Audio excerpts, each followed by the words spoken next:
Well, good rising, everyone, and welcome back to Coffee Talk with me, Karen B. It's so lovely to be here with you all this fine Moonday morning. It is January 27th, 2025, which means the first month of the year is already almost over. Already. Yeah, the moon is waning. Waning crescent. Almost a new moon phase. Anyway, it's very nice to be here. Hello, everyone. Rockfin is telling me to go live, but I already said go live, so I hope it was already live. Leo Slayer on Rumble, good to see you. Let me pop out that chat before I forget so I can keep an eye on it. Commercial sound and video is first, and then Tony Coriolis, good to see you. Danny Smith, great to be here in the UK. Have a false king called Charles. Not interested in fighting each other, just love, that's right. Thomas Morgan, Bill Wohl. Jeff Peterson says the TFE was a hoax. Well, I don't agree with you, Jeff Peterson, but you're entitled to your opinion. Aisling717, good to see you. Cammie, my dear friend, I love you. It was so good to see you yesterday. Alpine Endeavor. Bill Wohl. TJ Hoff. Ivan T. Richard B, good to see you. Jeff Rust. Stephanie Lowry. Chi-Chi. Mystical Rounding and Mystical Rock Hounding and Fossils.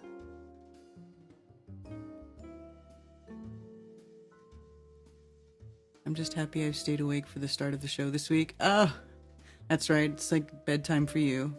Well, I'm glad you are here with us, even if it's just for a little while in the beginning, Richard. Let's address the elephant in the room, Jaren, i.e. Jaren. Let's not forget we fight ideas and concepts, not the man. I don't do Mondays. Well, I do Mondays, so you just sit back and you let me handle the Monday. Anyone see David Weiss's and Marty Leeds' take on TFE recently on Sargent's channel? Yes, I did. Scrotal Xerox, Mark Wood, Rico Tinfoil Sombrero. Hello, Tanya D. Good times for all. MFT, good to see you. Shane St. Pierre, good morning. Stephanie. Deep Blue believes Terry H. Well, I don't know who Deep Blue is. I don't really care. Wool is pronounced wheel. I think you told me that before and I just forgot, so thank you for correcting me. Wheel. I got it now. Yeah. Well, Terry is kind of full of shit sometimes. You know, I'm done trying to be, well, maybe not, but I'm just so tired, man, of everybody and their clickbait fucking bullshit.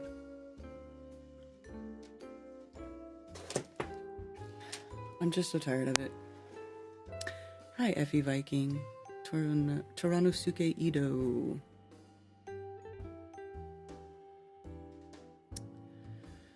So, yeah, I watched it. I don't agree. Clearly, I don't agree with what they're saying. I think it's funny, you know, and I don't want to spend a bunch of time talking about it because I'm I'm just so tired of it. People are making excuses for something that doesn't need an excuse. They're making excuses for something that there's no... If it happens, it happens. It's just part of the realm. Accept it and move on. Quit being a big... You know, nobody who actually went to Antarctica thinks anything was faked. Just think about that for a minute. Nobody who actually went to Antarctica, none of the people who actually put their butts in the seats on the plane and went to Antarctica and suffered the cold there, because trust me, I know how bad cold sucks, because Balaton in winter is not fun either. It's probably... it sucked. It's why I didn't want to go to Antarctica. Anyway, the people who actually put their butts in the seat and went on the plane and flew over the ice and landed on an ice runway and then slept in a tent in the ice and peed in a bucket and took showers out of a bucket, none of those people think anything in Antarctica was faked. But then all these other people who didn't go and people who could have gone but refused to go are on the outside going, oh, they were fooled. They were faked. It's all fake. And I find it to be like a, man,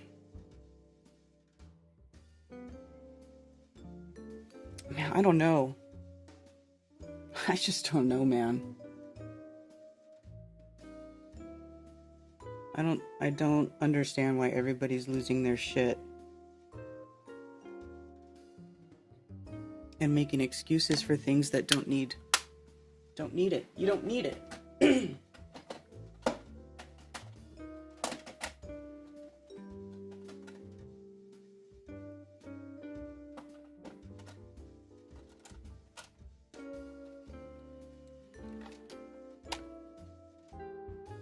Trying to figure out what I want to do today. Maybe some purple. Kind of want.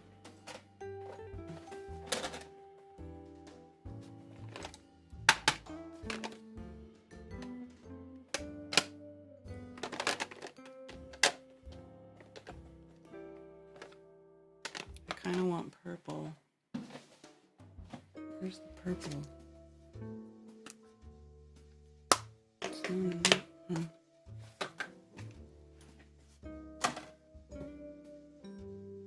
Shit, man. The one palette I want, I can't find.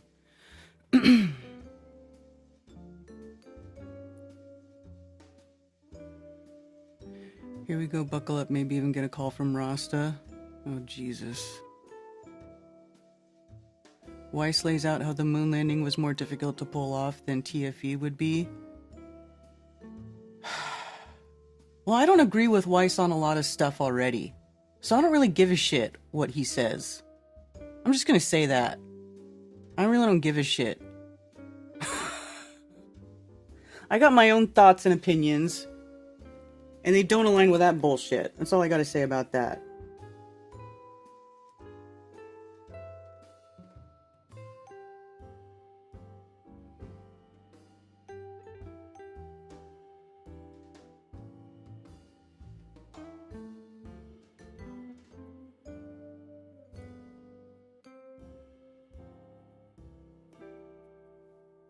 Weiss also thinks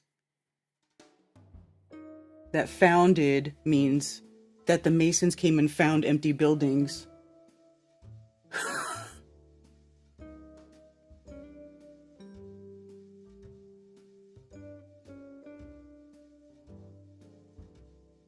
He also still thought we landed on the moon after he found out the Earth was flat. He thought that the moon landing was still real. So he woke up to flat Earth allegedly before he realized the moon landing was fake.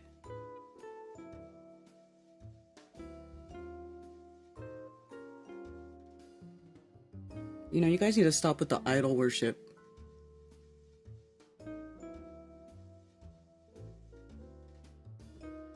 You need a happy pill? You sound like a fucking, you sound like one of them shady characters from like a Hitchcock flick. Here, have this cup of smile. You need to have a cup of smile. Don't be so negative. Just go along with it. Get in line. Have a cup of smile. Why don't you take that happy pill and shove it up your happy ass?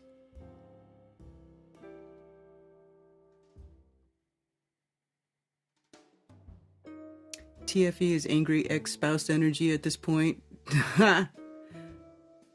Something worth looking at non-TFE, the discovery of a DMT laser effect that is really interesting. Oh, you know what? Somebody showed that to me. I saw that and I was like, how are they diffracting the laser?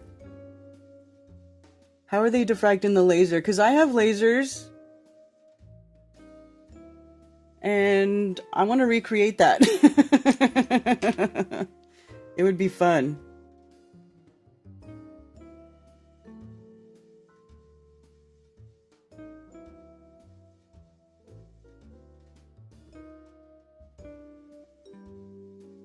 Yeah. That would be fun. Oops. They're like saying they see matrix code or something in there. Now, here's the thing though, like, you see a lot of geometric sacred geometry on that stuff. Allegedly, from what I heard. Somebody told me. That you see a lot of sacred geometry and a lot of, like, the platonic solid type shapes. Stuff like that.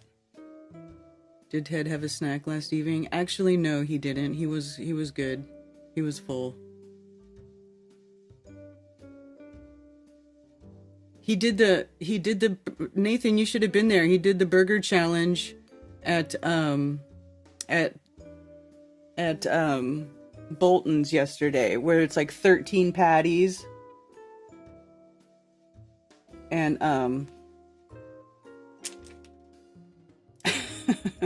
it's 13 patties, one bun, 13 patties, there's cheese, and then a pound of fries. And they give you 30 minutes to do it.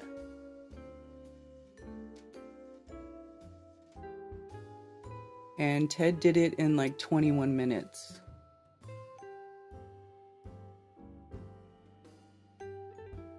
Yeah. He was sitting there like, I don't know if I can do it. I was like, you got this. You got this, my man. And he did. He finished.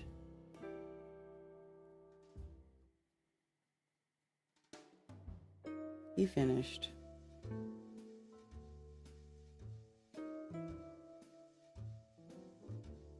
You should, the record for that thing is disgusting though, dude. It's like 3 minutes and 36 seconds. There's some guy who ate all that in 3 minutes. Less than 4 minutes. It's disgusting. I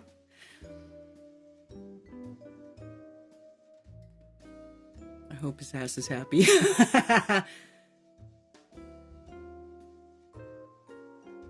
Jeff, she's got a hair trigger and not afraid to dump on both barrels at once.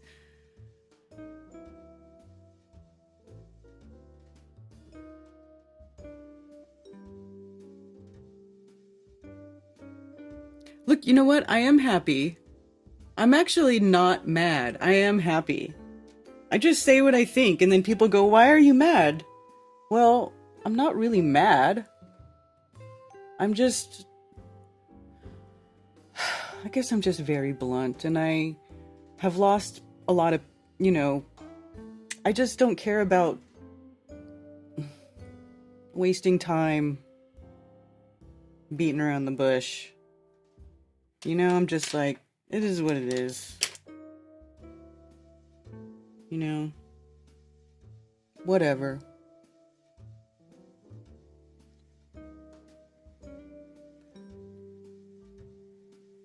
You know, I don't agree. I don't agree with them. That's cool. They can think and say whatever they want. I don't have to agree. And I don't. So there.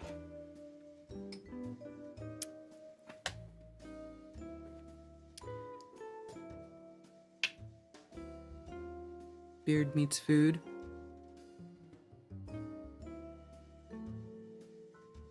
Is Ted in chat? I don't know if he's in chat because he's at work. Sometimes he can pop in a little bit, but usually I think this is a little bit early. Usually he's in here a little later. Yeah, that's where we're coming from Globebusters yesterday. And unfortunately, we did not take a group picture. And then Law was asking for a group picture. And I was like, oh, whoops. Because we were all just hanging out, having a good time, you know, because that's what we do when we get together. So I'll have to share the few pictures I took, because I really didn't take that many, but I'll share them. They're just silly pictures I took.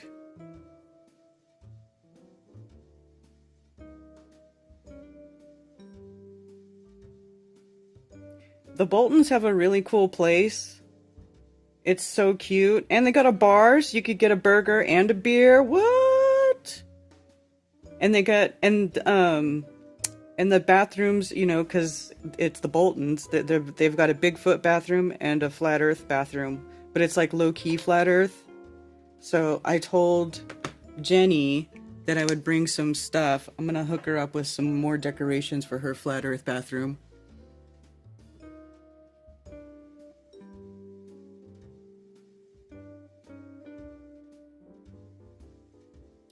Antarctic sun is our Zen koan? What does that mean? Most I ever ate was 30 pieces of a 45-piece party size from Mrs. T's. Oh god. That's a YouTube channel for eating. Beard meets food.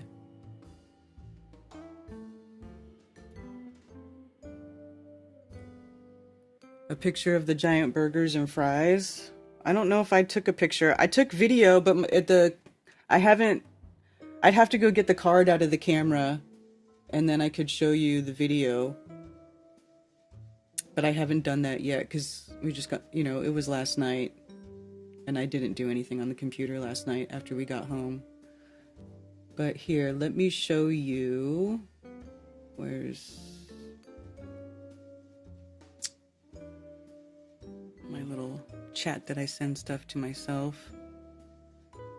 Here we go. So there's me with the Bigfoot. They have a big white Yeti statue because they're into Bigfoot. They do Bigfoot stuff because Bigfoot's a big thing out here too. So like, I totally love the Boltons because they're right up my alley. Flat Earth Bigfooters. And then they got a burger joint.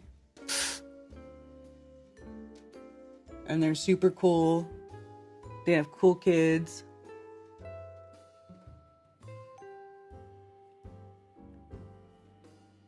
So Jenny said that we could do regular meetups there. I said, well, maybe we could do it like once every few months. Because, you know, I don't want to make them I don't want to make them come in on one of their day offs, you know, too much. But if we do like a semi-regular one, you know, we could get more people coming. Because it was really awesome. Because it's like, they're closed, right? So it's like a private flat earth party at a burger joint. It's really freaking awesome, I'm not gonna lie. Like, we're definitely doing that again.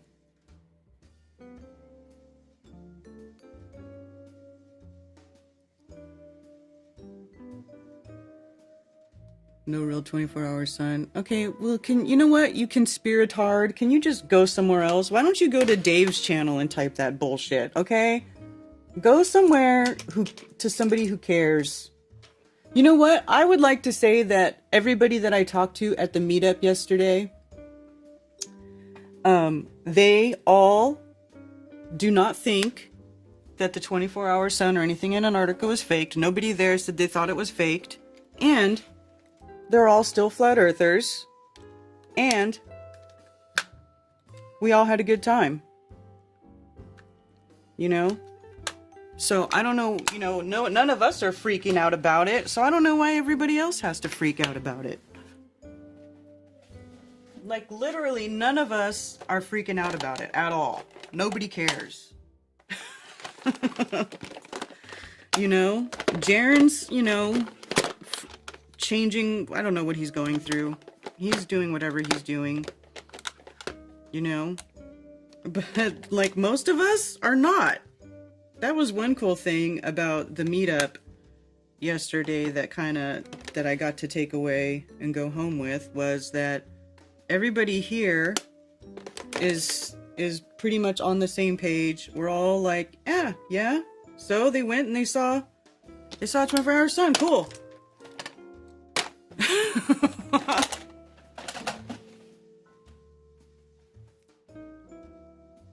Brandon, how did you miss it? Mark Sargent put out a video. I put a post on my channel. I've been talking about it. I thought you were gonna show up, my dude.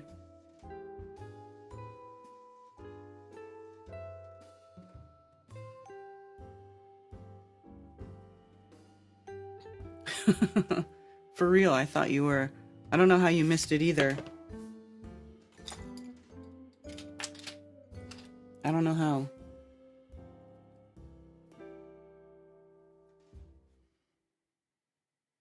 Could care less. I'm concerned with getting my seed started for spring gardening. Hey, that's what's up. I can't wait for spring to start rolling back around, and we're on the upswing now. It's coming back. The sun's coming back around again. Oh, you been busy? Aw. Well, you know what, Brandon? We're going to do it again because it was fun. We had a lot of fun, and Jenny said she was like down to do it again.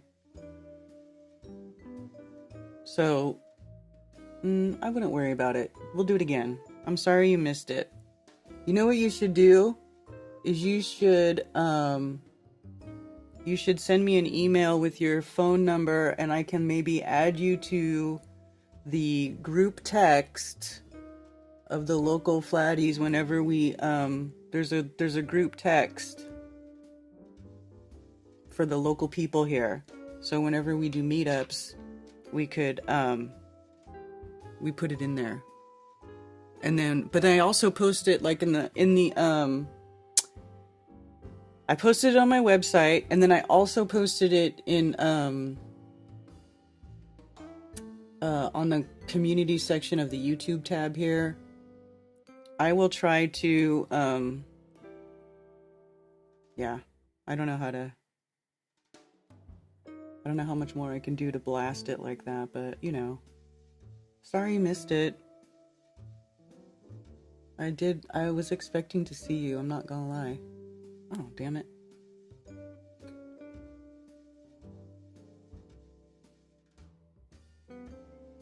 Law also was not there, but that's because I think it was his son's birthday or something.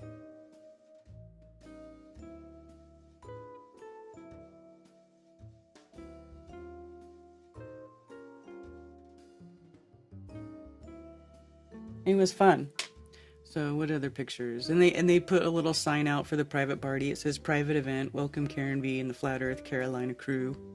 It's pretty cool. Right here, and then you can see Bigfoot in the window back here. That big old statue that I was just next to. Ain't no party like a Flat Earth party, because a Flat Earth party stops at the edge. Hardy har har. Anyway. That's what we did. Jaren has literally zero credibility on anything now. Well, I don't know. He's just saying what he thinks is right.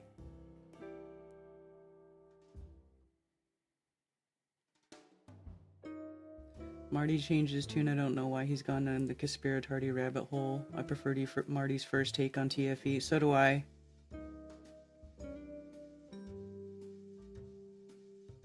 And everybody I know who's watched that video that I talked to says they don't agree with it. They don't understand what they're like. Everybody pretty much is just like, what is going on here? Why? That's the general consensus I get. What do you guys think? What do you guys think?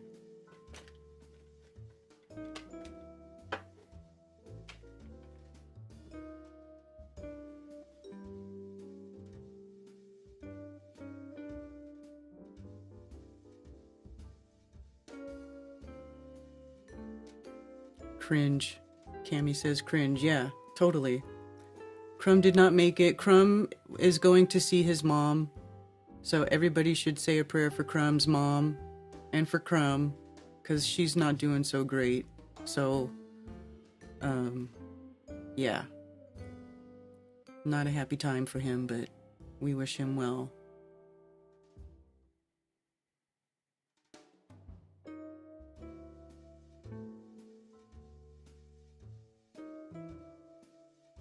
I still like Jaren. He has never been the smartest, but he always has been honest and open. Exactly, Bill. He's not a bad person. He's just saying what he thinks is right or how he sees things. Like, that's, how can you fault him for that? You know? How can you fault him for that? It's fine. We don't have to agree.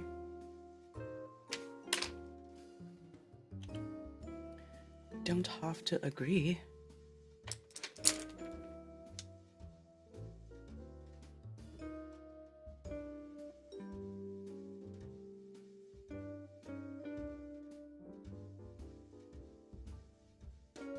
I can still be friends with people and not agree, but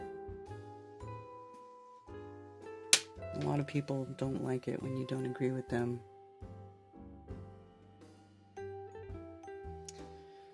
Or voice that opinion publicly.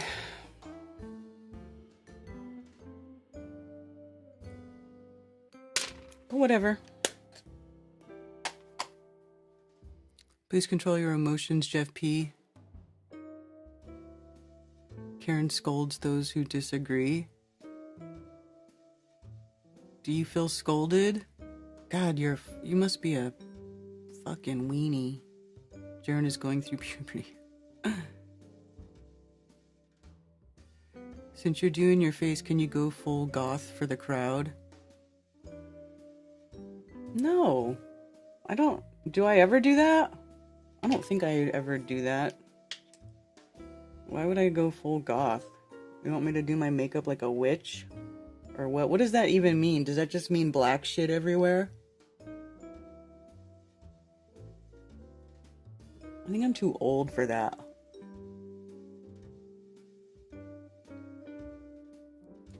I think I'm just a little bit too old for that.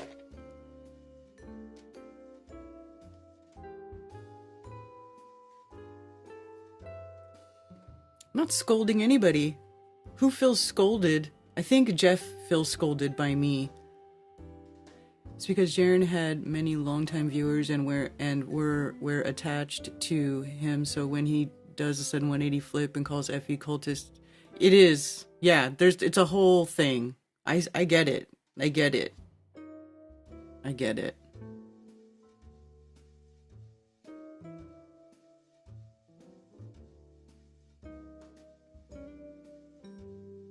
Black shit everywhere.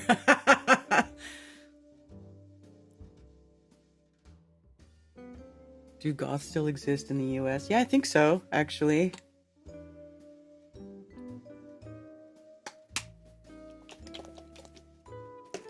I think so.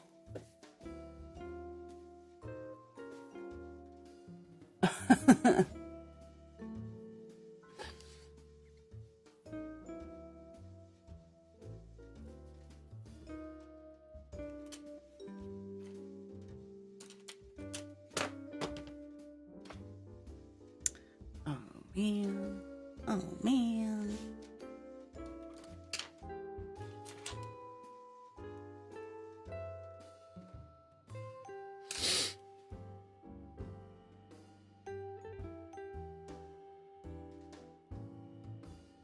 Let's make Goth great again.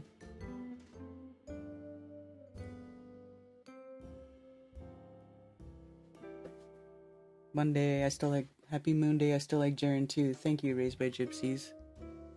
You wait, you weren't already Goth? That's funny. Actually, I mean, people have said that to me before because I have tattoos of bats. But now nobody ever sees them, so nobody says it anymore.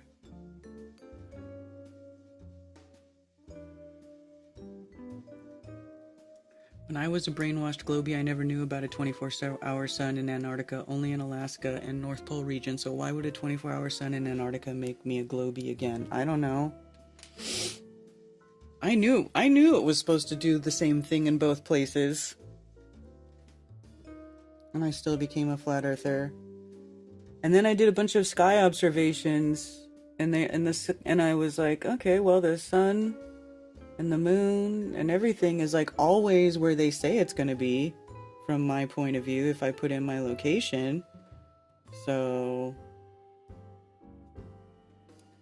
I kind of started realizing, I'm like, okay, well, this, you know, and then you start seeing stuff about, oh, the sky's a sky clock, it repeats its pattern, blah, blah, blah. You're like, oh, that makes sense. What a beautiful, magical creation we live in, right? That there's this sky above us, this sun that gives us life, you know, and these other objects that help us, you know, keep track of time, seasons, appointed times, you know? It's actually really beautiful and really cool.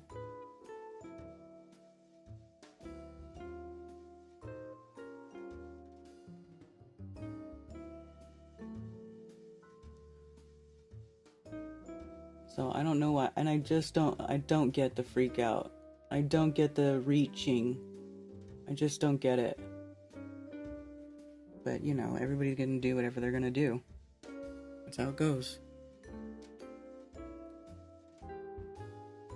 Where are the bats? They're on the back of my shoulders. You know, some people would get like little swallows or two birds on their shoulder blades. I got bats.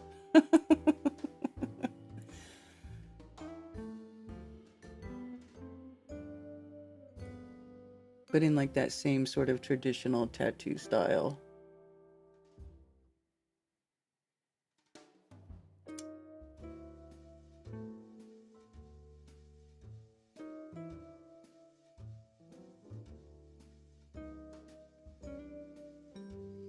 Speaking of tattoos, Watson's here.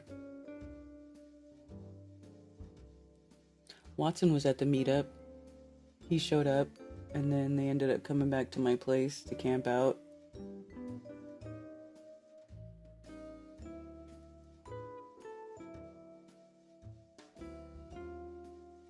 So that was cool to see Watson again.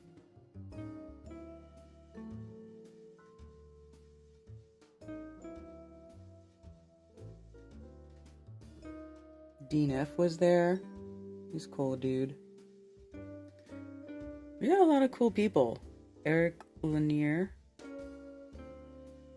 guy who's helped me at a lot of my events. If you've been to Flattoberfest in Greenville, Spartanburg, then you saw Eric Lanier.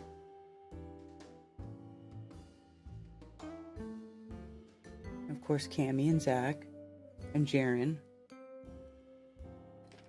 and Sarah and Griff and JoJo. God, we have so many wonderful people that live over here now. It's freaking amazing. I love it. I love it. I love the people that live here. I feel very blessed to have such amazing people around me.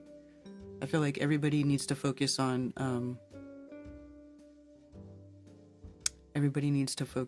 building a nice group of friends local that they can hang out with on a regular basis. Can you address his Home Depot thing? What Home Depot thing? What Home Depot thing?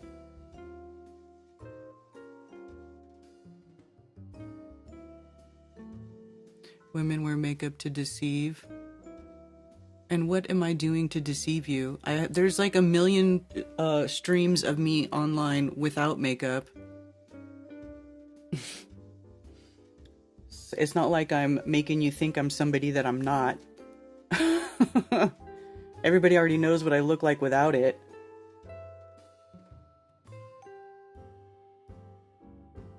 So maybe that might be true for some people, but it's not true for everyone.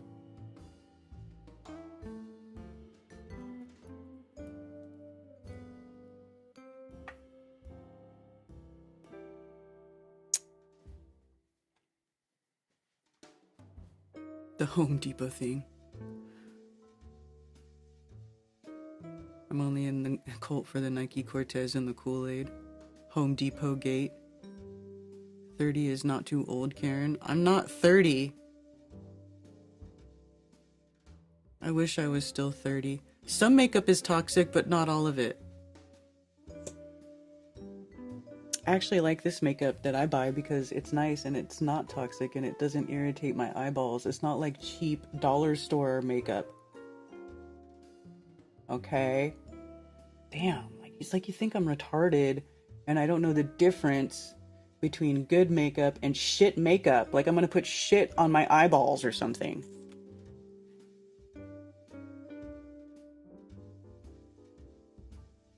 Community is key, something that Jaren seems to lack. No real friends off the internet. Yeah, it's true.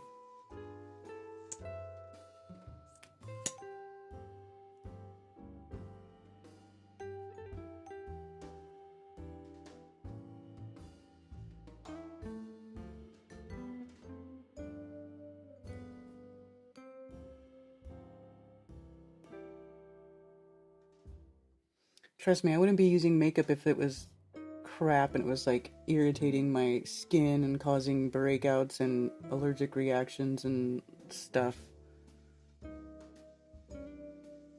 You know?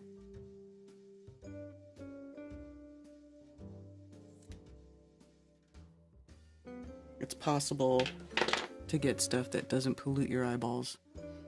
Thank you, Ryras. Do you believe in a 24-hour sun? You don't have... What? That's just what the sky does. Why do you care? Why are you so fucking hung up on the 24-hour sun? Oh my god. Why don't you go to Antarctica and see if it's real for yourself? How about that, if you give a shit so much about it? If it's such a deal breaker, if it's a make or break for you, why the fuck don't you just go there? Good God almighty. Oh, but it's so expensive. Well, save up for it. Get a second job. Do a GoFundMe. Stop smoking cigarettes and drinking for a year. I bet you then you could afford to go.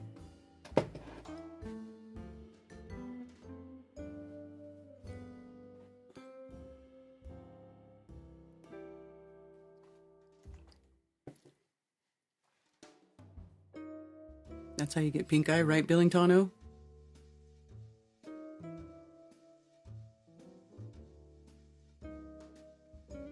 Makeup is a mask, also brought to you by fallen angels. Yeah.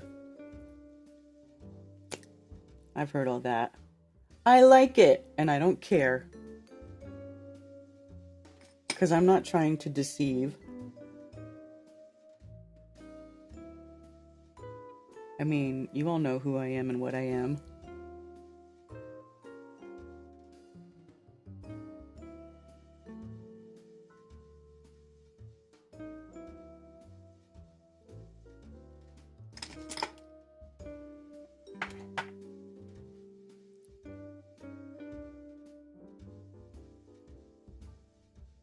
And singing Captain Kangaroo.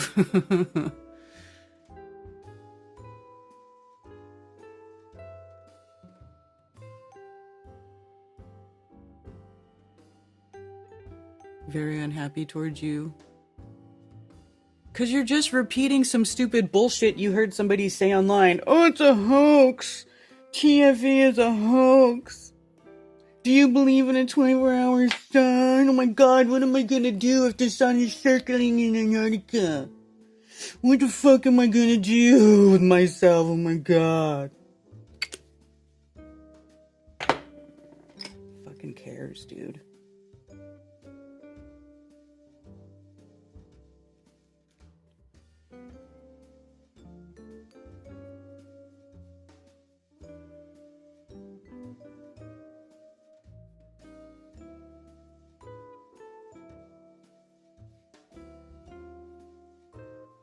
I never imagined there'd be so many big babies after this Antarctica observation. I never thought that I would see so many people just crying all over the internet about it. Oh my god.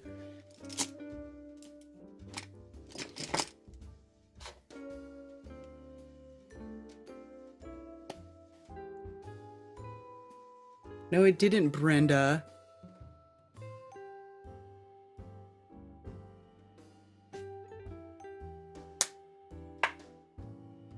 You couldn't care less, but you're in here crying about it, aren't you?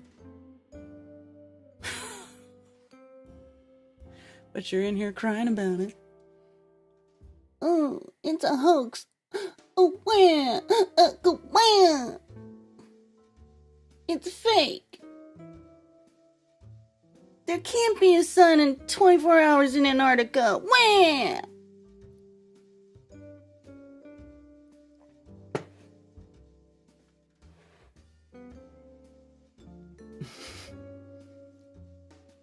I thought the Home Depot thing was suddenly they're completely empty as if the aliens are all in hiding. Wait, what?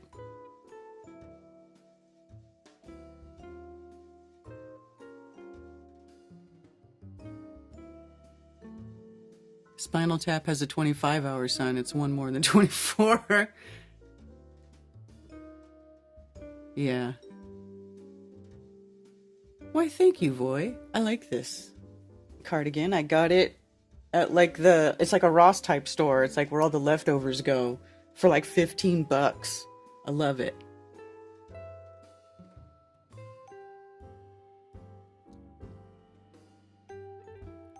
Where is the latest response from Weiss in all this? Weiss and Jaren fell out. But yeah, apparently he still hasn't called Jaren.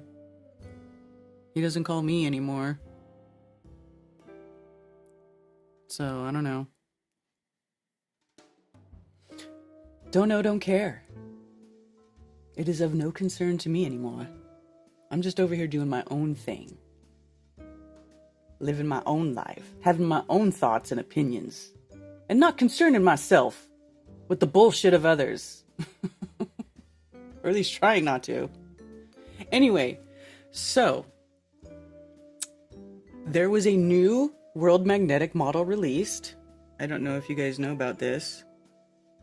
There's a new world magnetic model released. So, oops, let me take these away. This is the WGS World Magnetic Model from 2020 put into an AE, an azimuthal equidistant polarized projection. But they released a new version. There's a new version. So the magnetic pole has moved again, and this is why they redo the model every 5 years. Now the pole even moves in between those 5 years a little bit, but they release a new updated model every 5 years because the pole moves. Because where the magnetic pole is and the point that the sun goes around seem to be two different things. And that difference between those two things is called magnetic declination. And magnetic declination is a real thing. That's why every 5 years they have to re-release an updated magnetic declination world model. So anyway, there's a new world model, and this is just the North Pole, like the Arctic region. So here's the new model, and I need to make it into a azimuthal equidistant polarized version because I like to keep the updated world magnetic model in an AE version handy at all times. So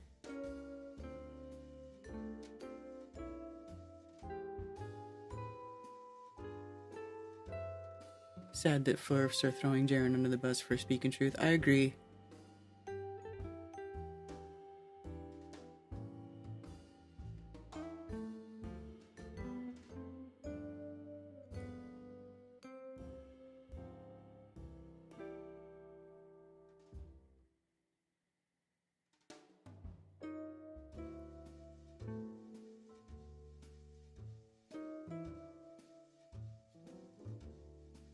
Much love from Minnesota. Hey, effed up world.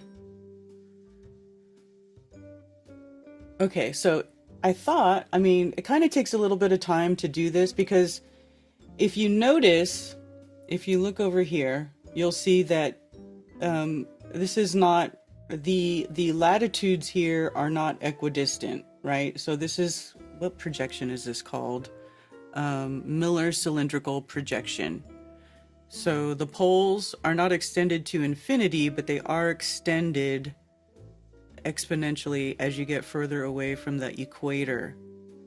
So, and I'll show you what the difference is. So this right here is the map in a correct azimuthal equidistant projection. So in other words, this is pretty close to the standard AE map that you guys are used to looking at, the Gleason's, where the latitudes are all the same distance apart. So when you really quickly just polarize it without fixing that, this is what happens. So you can kind of see if I flip back and forth, the continents are distorted. They're hyper squished. They're kind of bulging out the top a little bit. It almost looks like a semi-orthographic view. It don't really work, right? So I thought I could go through and maybe just do this right here with you guys here and show you how I make this a azimuthal equidistant polarized projection of the magnetic model for use in comparison to other, whatever you want. Basically, whatever you want.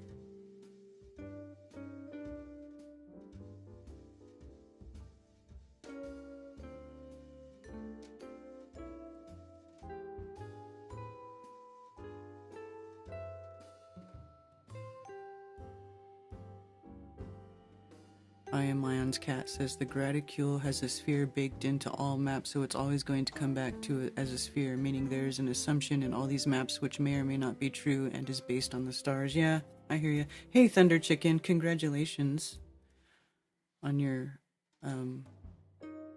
newfound relationship, my friend. Hey, One Big Pond.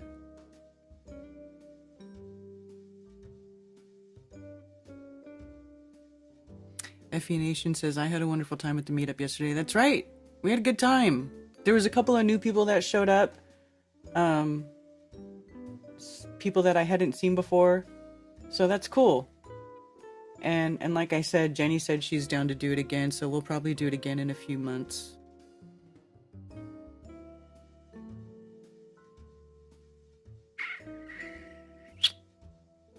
And it'll be nice too when the weather warms up a little bit. It won't be so cold. It won't be so cold. The AE Gleason map doesn't work anymore. Blah, blah, blah, blah, blah. Blah, blah, blah. Wah, wah, wah, wah, wah, wah, wah. Anyway, I don't care. If you don't, then go somewhere else, dude. I don't care. I don't care anymore. So anyway, what I have to do is I have to make each of these latitudes the same distance apart. So what I do is it's kind of a stupid way to do it. I wonder if I could find a better way to do it. But what I did last time, it's kind of tedious. But what I did last time is I basically just made a square that was the same size as the first square on the equator line, so like between 0 and 15.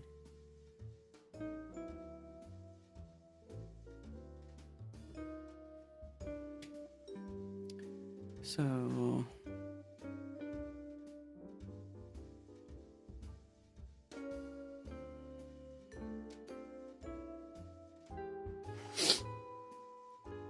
and then we don't want a stroke. We'll do a fill. stroke. Because we want it to be the same size. Okay, so there's our square. Oh, does this have rounded corners? Well, I guess it doesn't matter because I'm only using the top and the bottom.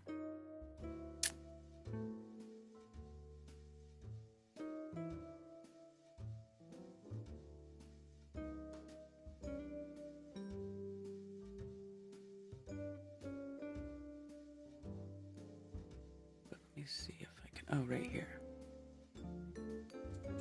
0. Okay. Got rid of the. No? Anyway.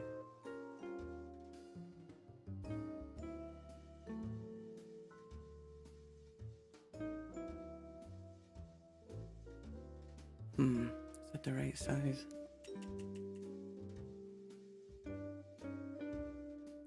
Yeah, that's right. I'll use that. That's fine. So then what you got to do is you got to go through the latitudes and you got to make each one its own layer. And then you got to squish it. All you do is you squish it to match the height of this box. Then when you get up to the top, they'll eventually all be the same. And then you polarize it, and that's your correct standard AE map projection. I think I view map projections like matrix code now. They all look the same to me. Yeah. I can't even look at the I can't even look at the Mercator anymore. I don't know how you do it.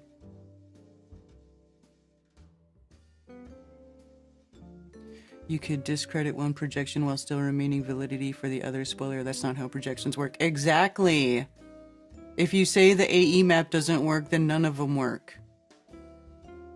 If you say AE map is useless, then every map is useless. Because they're all just different projections of the same data.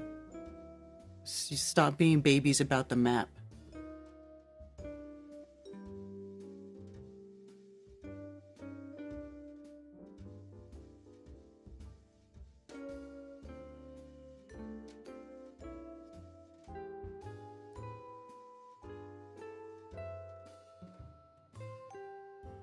I mean, I'm not doing this to like analyze sun path anyway. When I make these, I'm using it to compare it to other data maps of different systems on Earth, like tides or winds or different magnetic models, or like I've used it to look at like how this compares to where crystal mines are, or certain mineral mines are, where certain mineral concentrations are, to see if there's any sort of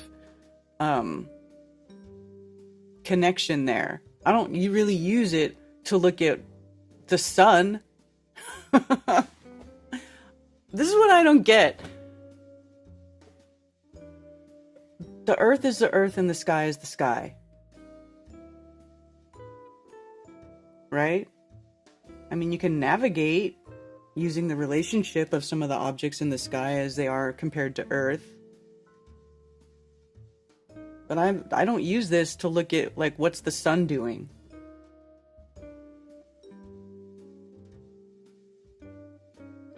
I mean, Mercator is kind of whack because the poles are super distorted and it makes Russia look super giant huge.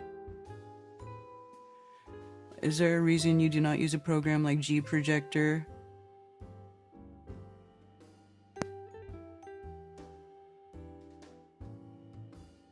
I don't even know that program. That's why I use Photoshop. I just do it however I could do it. I don't use that. I don't even know what that program is. But show it to me. If it's easier, let's do this. I need a faster one. That's a strange magnetic field. Usually the magnetic field never crosses, but yet that image has them next to each other. Wait, what?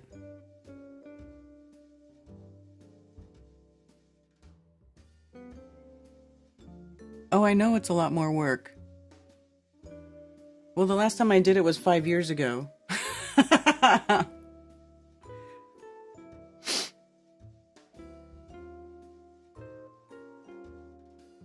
What is G Projector?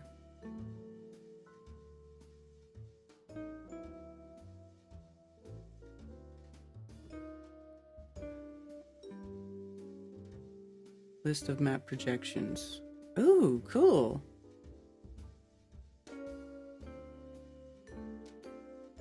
Do they have this one in an AE map? Or will they make it a correct AE map? How do you do it? Show me.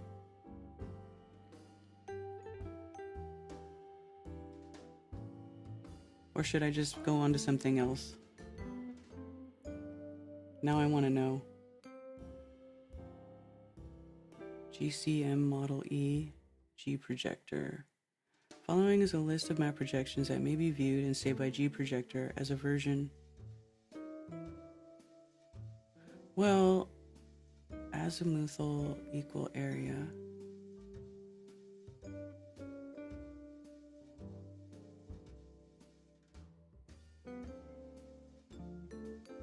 Alternative display of above projection. Why is this all just showing me the same shit? Oh my god. Why did you show this to me? Now I'm all distracted. Oh, you have to install it? Is it a PC thing? Because I don't have a PC, I have a Mac, and they never make cool stuff like this for Mac. Usually when it's from the government, it's all PC shit, which means I can't use it. Ballers never want to admit the bias the globe has for the seat size of Western nations. Oh, I know. I'm gonna start the Hate Mercator group on Facebook. Why would you...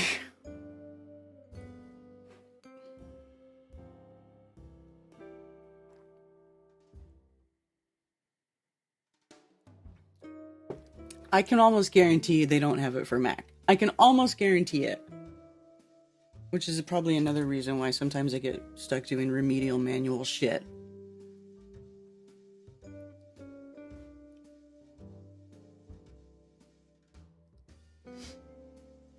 Yeah, exactly. Exactly.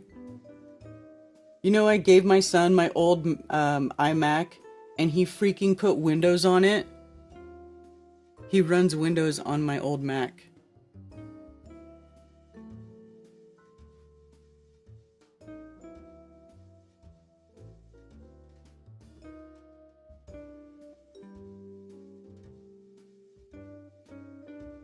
How about this, Shane? Do you want to make me a version of this map in AE then?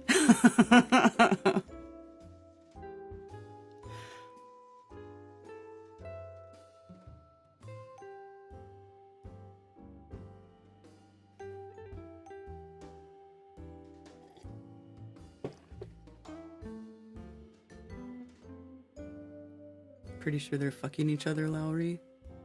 Oh my god.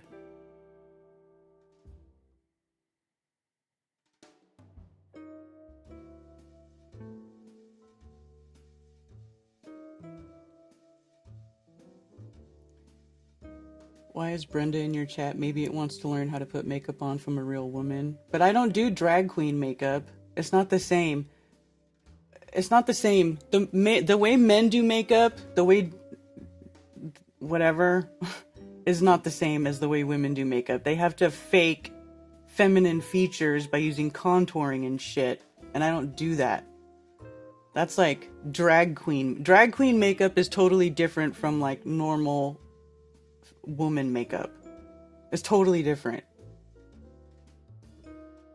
So Brenda can't even use my techniques. It won't do anything.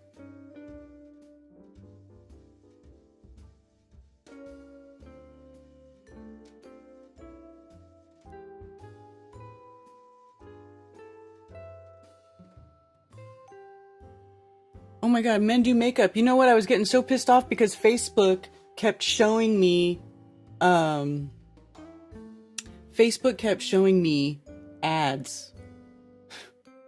for makeup with dudes in them. And there'd be all these women commenting under the thing like, I don't really need to see a dude in makeup. I don't do makeup like a dude. And they kind of stopped doing it. Like when that whole woke crap was like really, really hardcore being pushed on everybody. It was bad.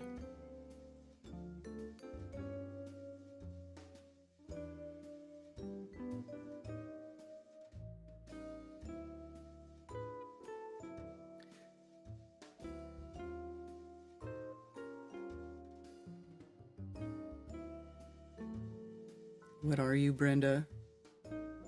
I'm not a drag queen.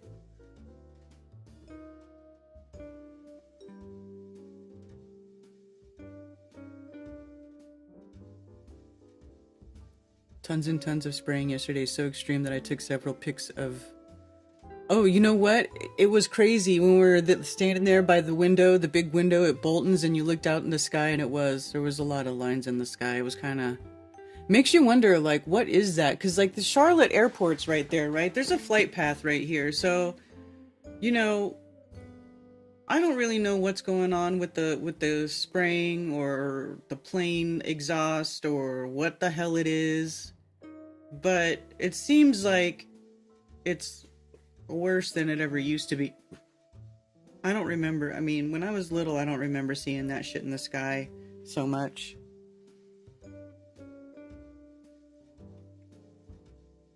And so it makes you wonder if it's just added, is there additives in the fuel? What are they putting in? What is in Jet 1A? I wonder if we can search that up.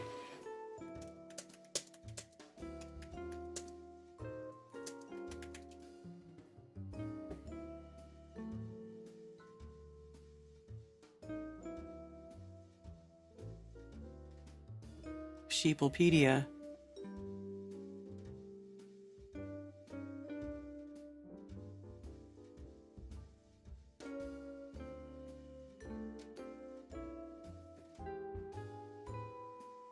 Jet A1 is the standard specification fuel used in most of the rest of the world, and main exceptions being Russia, the lower freezing point. What gives it what's in it though?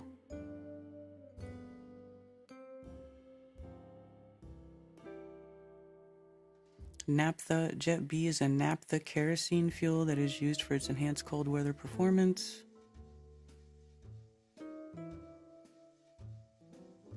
Additives. Anti-static agents to dissipate static electricity and prevent sparking. Corrosion inhibitors. Fuel system icing inhibitor.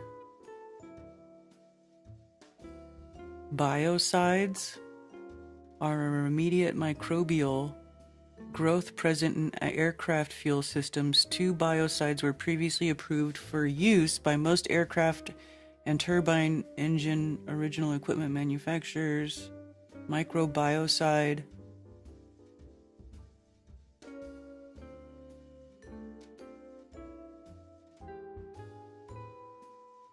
A biocide is defined in the European legislation as a chemical substance, microorganism intended to destroy, deter, render harmless, or exert a controlling effect on any harmful organism. The U.S. Environmental Protection Agency uses a slightly definition for biocide. Dude, I didn't know they put biocides in the fuel.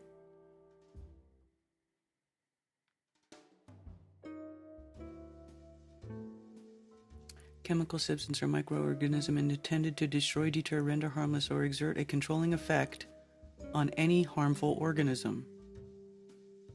EPA uses a slightly different definition for biocides, a diverse group of poisonous substances, including preservatives, insecticides, disinfectants, pesticides, used for control of organisms that are harmful to human or animal health, or that cause damage or natural or manufactured products. Holy shit! Biocides and pesticides are regularly interchanged and often confused with plant protection products. To clarify this, pesticides include both biocides and plant protection products, where the farmer refers to substances or non-food and feed purposes. The latter refers to substances or food and feed purposes.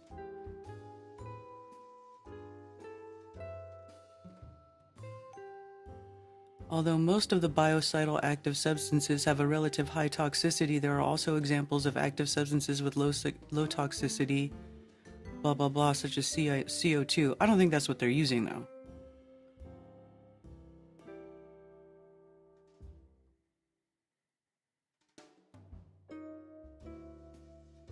Did you guys know this?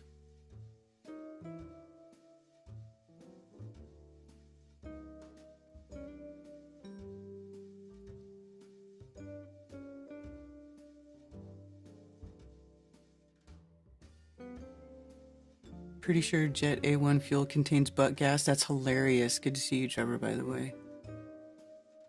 Beth, hello. It's good to see you. Is there Patricia? People are saying hi to Patricia. Hi, Patricia.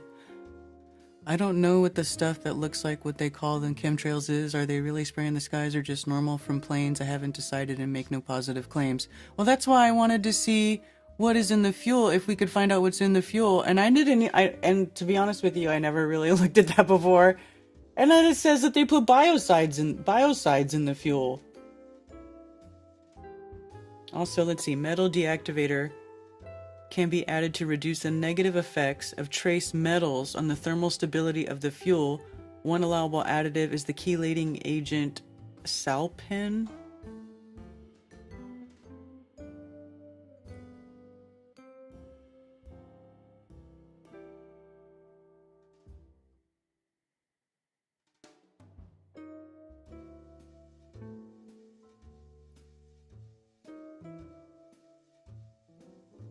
Anti-static agents.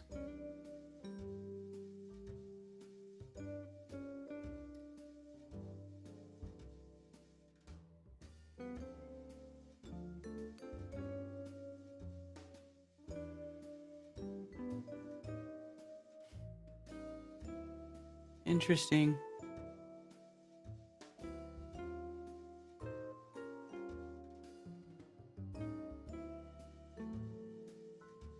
So there's a bunch of additives in the fuel, so that could be what it is. Biocides, dude.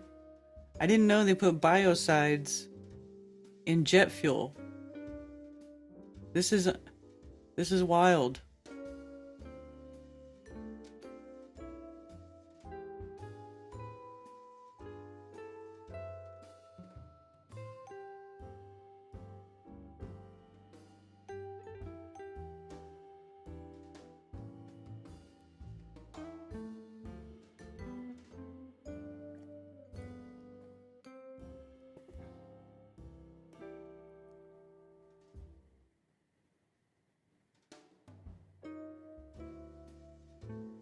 Has anyone done an AI map or what it shows what Earth is?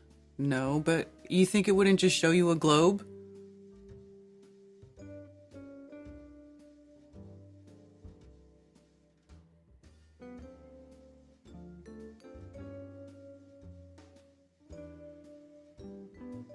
I met someone a few years ago who used to load the canisters of chemicals into the planes at LaGuardia Airport here. Okay, well, what were the canisters of chemicals? What chemical?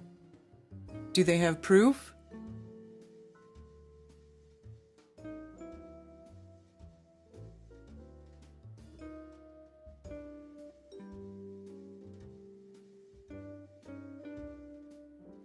I don't know.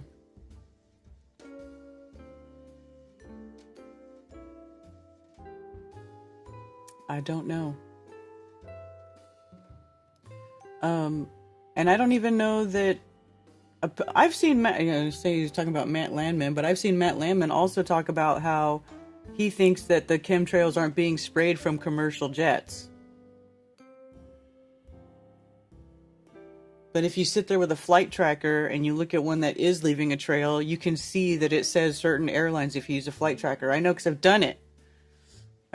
Now, I have also seen it where the identity of the plane was kind of weird and ambiguous. I don't know.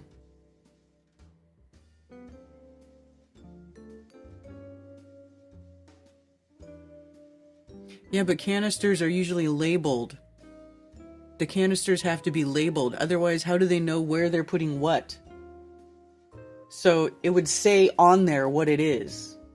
What is everybody supposed to be a mind reader? Like all these chemicals and canisters and shit are supposed to be explicitly labeled so that you don't make any mistakes.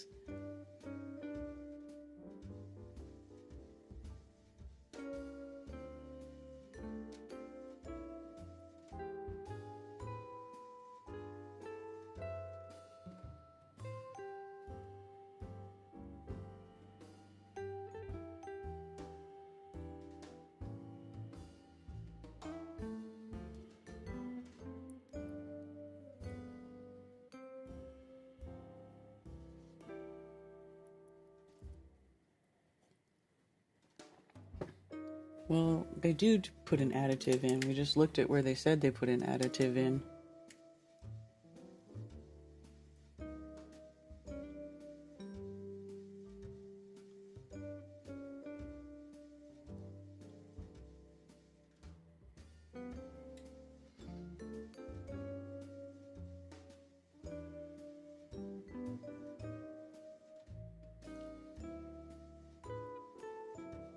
Oh my god. Why do you guys have totally, the whole chat is on its own little spin because of fucking Brenda. Dumbass Brenda.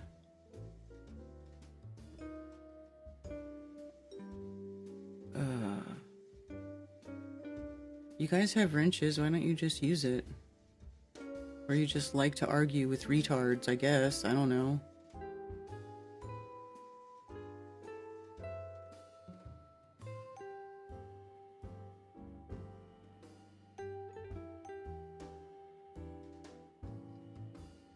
I'm looking for the list. Mike Morales used to explain what's in a jet, but they killed him. Mostly strontium, barium, and aluminum.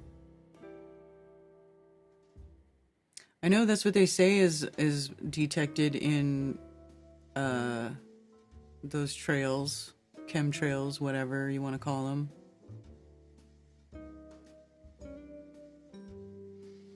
And I remember Bob talking about one where allegedly people went out and like got a sample and they found like O negative blood cells in whatever they captured. Do you remember that, Cammie?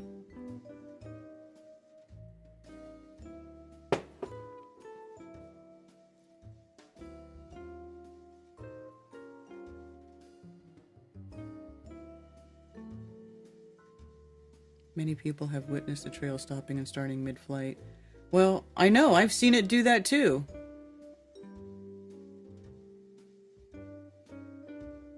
Yes, I remember my video about my path to flat Earth.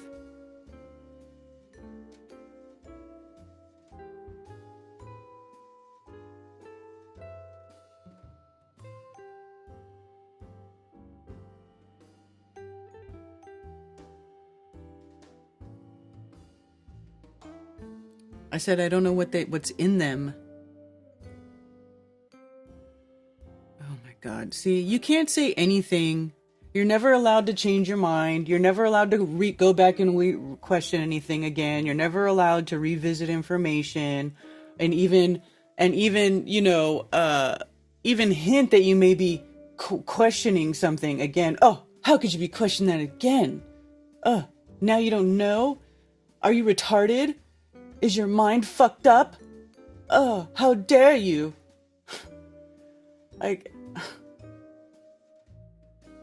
everybody wants you to do what they want you to do. They want you to say the shit that they can agree with and be like, yes, I was right.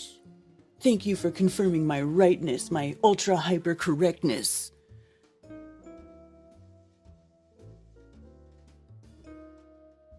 Have you used flight tracker to determine your daily view, as in when you first observe an aircraft and follow it until it goes out of view, your dome of vision? No, I haven't, because where I live, I'm surrounded by trees and things go out of my view super fast. Like, I would have to go somewhere else to do any sort of observation like that.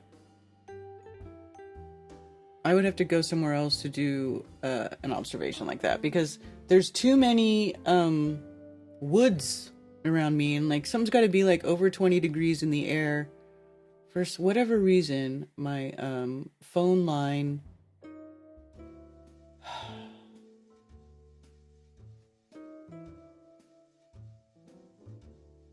Thank you for calling Coffee Talk. You're on with Karen B. Karen B, how are you this morning? Oh man, I knew you were gonna call. What the fuck do you want? Well, I'd like you to not call me a retard. That would be nice. Well, then stop being a fucking retard. I'm not being a retard. What's wrong? Nothing's Prove wrong. that I'm wrong. Huh? Just because the globe is real doesn't make me a retard. The globe is not real, and you're a retard. Both things are true. So that just shows that you are the retard. No, I think you're the retard. I stand on my position that you're the retard. And I think most of my Nobody chat thinks you're cares. the retard too. That doesn't change the shape of the Earth. Thank you for calling Coffee Talk. You're on with Karen B. Hey Karen, it's Glenn. I just saw you talking about the magnetic fields on the AE projection, Mm-hmm. and something I noticed last week. There's a bit of a correlation between my hypothesis and the magnetic fields. I don't know if you're able to call that image back up there so I could explain to you. I just emailed you an image too to help illustrate what I'm talking about, but that image of the AE model with both poles, if you were to take the upper right pole and pull it down underneath the north pole, you'd end up with something like a spiral pattern, which I kind of illustrated in what I sent you. But that's coincident with upper atmosphere wind flow in my hypothesis. It kind of heads towards the perimeter. Okay, so I see you have it up now. If you just pull that upper right pole down underneath the north pole, as all the lines are attached at their bases, they remain attached at their bases. But as you pull that pole towards the North Pole, you'll see, the red lines would be contracting, and the blue lines would have to expand some, and they would swing across. Anyway, you'd end up with something like a spiral-looking design over the AE model, and that's coincident with suspect upper atmosphere wind flow in my hypothesis. It's loosely connected. I wouldn't call it highly significant at this point, but it is something that I found kind of interesting. But I just wanted to point that out since you were on the subject.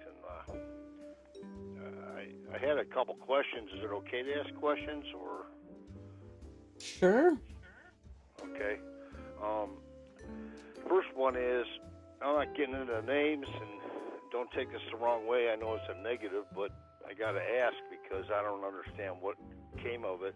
There was a high-end gyro experiment done. I think it was done in Ohio, based off the coordinates I saw. But apparently it didn't turn out too well. And it was a real high-end gyro that was being used in the experiment. At the same time, we've got a lot of talk about aircraft gyros that prove the non-rotation, whereas this experiment didn't look so much that way. I was just wondering what became of that.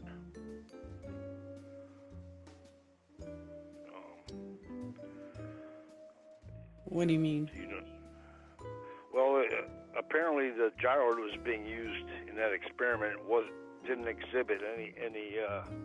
Well, it was exhibiting rotation.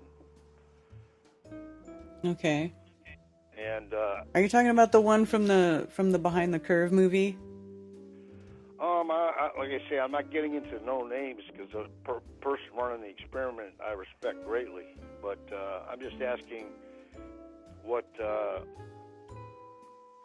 became of that. If it was a negative result, what was the explanation for that? Okay, well, Shane St. Pierre put a link in the chat to a video that explains it. I know there's a couple of videos that explain it, but basically what it is they detected a 15-degree rotation, but they couldn't really they didn't know where the rotation was coming from. And then there was from what I remember happening, and I don't know if this is in the explanation of that video, but there was a physicist or somebody that was in contact with Bob who told Bob that they should take measurements on the same latitude but at different elevations. Now, if if it was the Earth spinning, then it shouldn't matter, right? It should be the same on the same latitude. But if it was the rotation of the sky, then if you change latitude, according to this physicist, it would change as you changed elevation. And so they took measurements at one elevation, and then they went up to another elevation at the same latitude at a much higher elevation, and then took measurements, and apparently there was a difference, and it was, I guess, going a little bit faster, which means you're closer to the point of rotation. Yeah. So, but then, like, there's not really a viral video about that explains that. I don't know if that's what is explained in the video that Shane shared, or if it's something like that. I'll check out that link. And just to be clear, I'm not trying to raise dust here, okay? I'm just... That's if fine. If you're a researcher, you could understand why I would be curious, you know? Oh, yeah. And, yeah, it's fine. also, I was going to ask, it seems like you're leaning towards a non-dome construction on the AE model. It seems like you're leaning towards, although I have an open mind, I lean towards the domed version. And I was just curious, why would you lean a little bit away from the dome scenario? Because the sky seems to be level with there's atmospheric layers across the Earth, right? There's, and it's pretty much the same all over. So to me, it's not like there's this one. I mean, there could be. I just don't think there is. I think the dome effect is created by how we visually perceive the sky objects. I don't think there's an actual dome making the dome effect. I think how we perceive it makes the dome effect, if that makes sense. In my opinion, I could be wrong. There could be a dome. Same here. But if I look at the proportions of the Earth, and I did this one time, I laid it out in Illustrator, like the width, the proportions of it, like if you assume the Earth is like 25,000-ish miles wide end to end, right? Allegedly. Well, and they say that 65 miles is the Kármán line. That's like barely off the surface of that 25,000 mile radius surface, right? It's just not that far. So it's not like that. To me is like there's the Earth layer, and then there's like the sky layer, and around the beyond what is known. I don't know what it looks like on the outside, if it's a square, if it's a circle, or what it is. I don't know, but it doesn't seem like that's what it is. Like if I think about it that way, I feel like it's just not. It doesn't proportionally. It doesn't make sense. Maybe there is, but whatever the layer is that's right above us is not dome shaped. Maybe above that there's a dome. I don't know. I have no idea. No argument here. Just trying to get a sense of your rationale. That's all. And then the other question I had was Earth Null School. The online interactive map that used to have the AE projection on it, showing wind direction and patterns and all that. I think you're familiar with what I'm talking about. But the AE projection was removed as an option on that. I saw somebody online messing with that. And I was just curious, has there been any talk? Because there was, if you saw the wind flow on the AE model, on that AE projection on Earth Null School, it was just like a wagon wheel. It was circular, until it got in towards the land masses. It was much more logical than what you see on a wind map that you open up today. But anyway, I just wanted to ask, has there been any talk at all about people messing with that program? In other words, is it possible that they could have fixed it to where it flows like that? Or have you heard anything like that? I don't know, but I know that it has to get, data from different places to kind of plug that stuff in to show the information. And I honestly don't know where all that comes from. I can't really confirm personally the validity of the data that it draws from to make those models. But That doesn't mean it's not correct either. I don't know. Okay, because when I saw this guy online, and he was a Glober type, screwing around with it. I was thinking, what are you doing? I don't have enough knowledge about what he was doing there to see, could that whole thing have been just a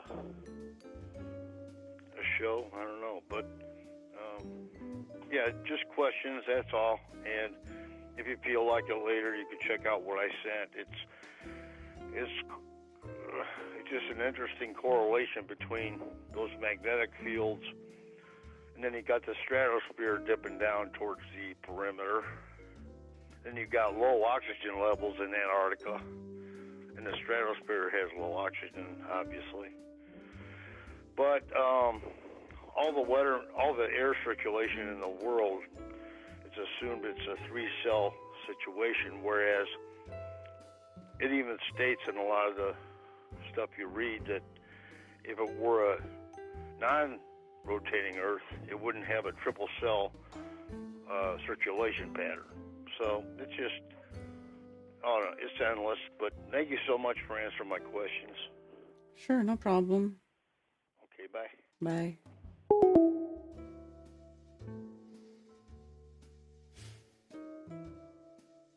Hi, Nico.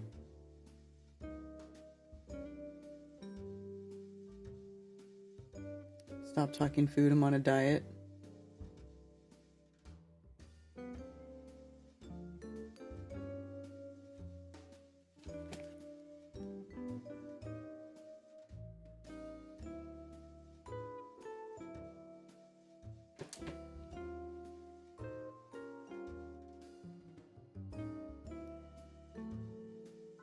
What kind of diet are you on? Diets are bad for you.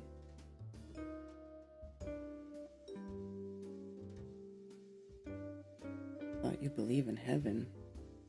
What are you talking about, bro?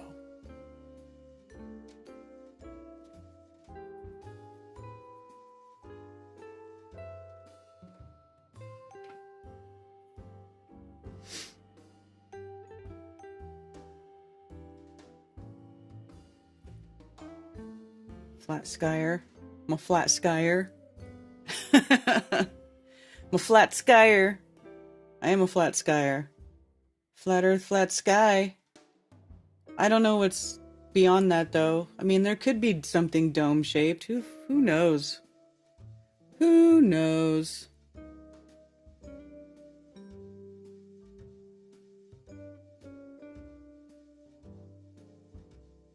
I haven't changed anything about my music.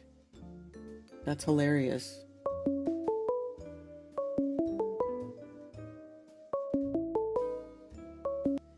Thank you for calling Coffee Talk. You're on with Karen B. Hi. Hi. I'm just having some coffee too. Oh, hey, what's up, Alex? Nicole just made some coffee, so we're having coffee. Nice. Favorite Jesus mug. It's in my Jesus mug.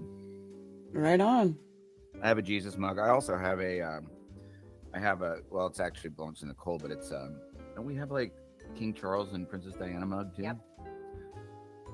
I mean, I could probably white out King Charles, but I still like Princess Diana. I think I like her. I don't know.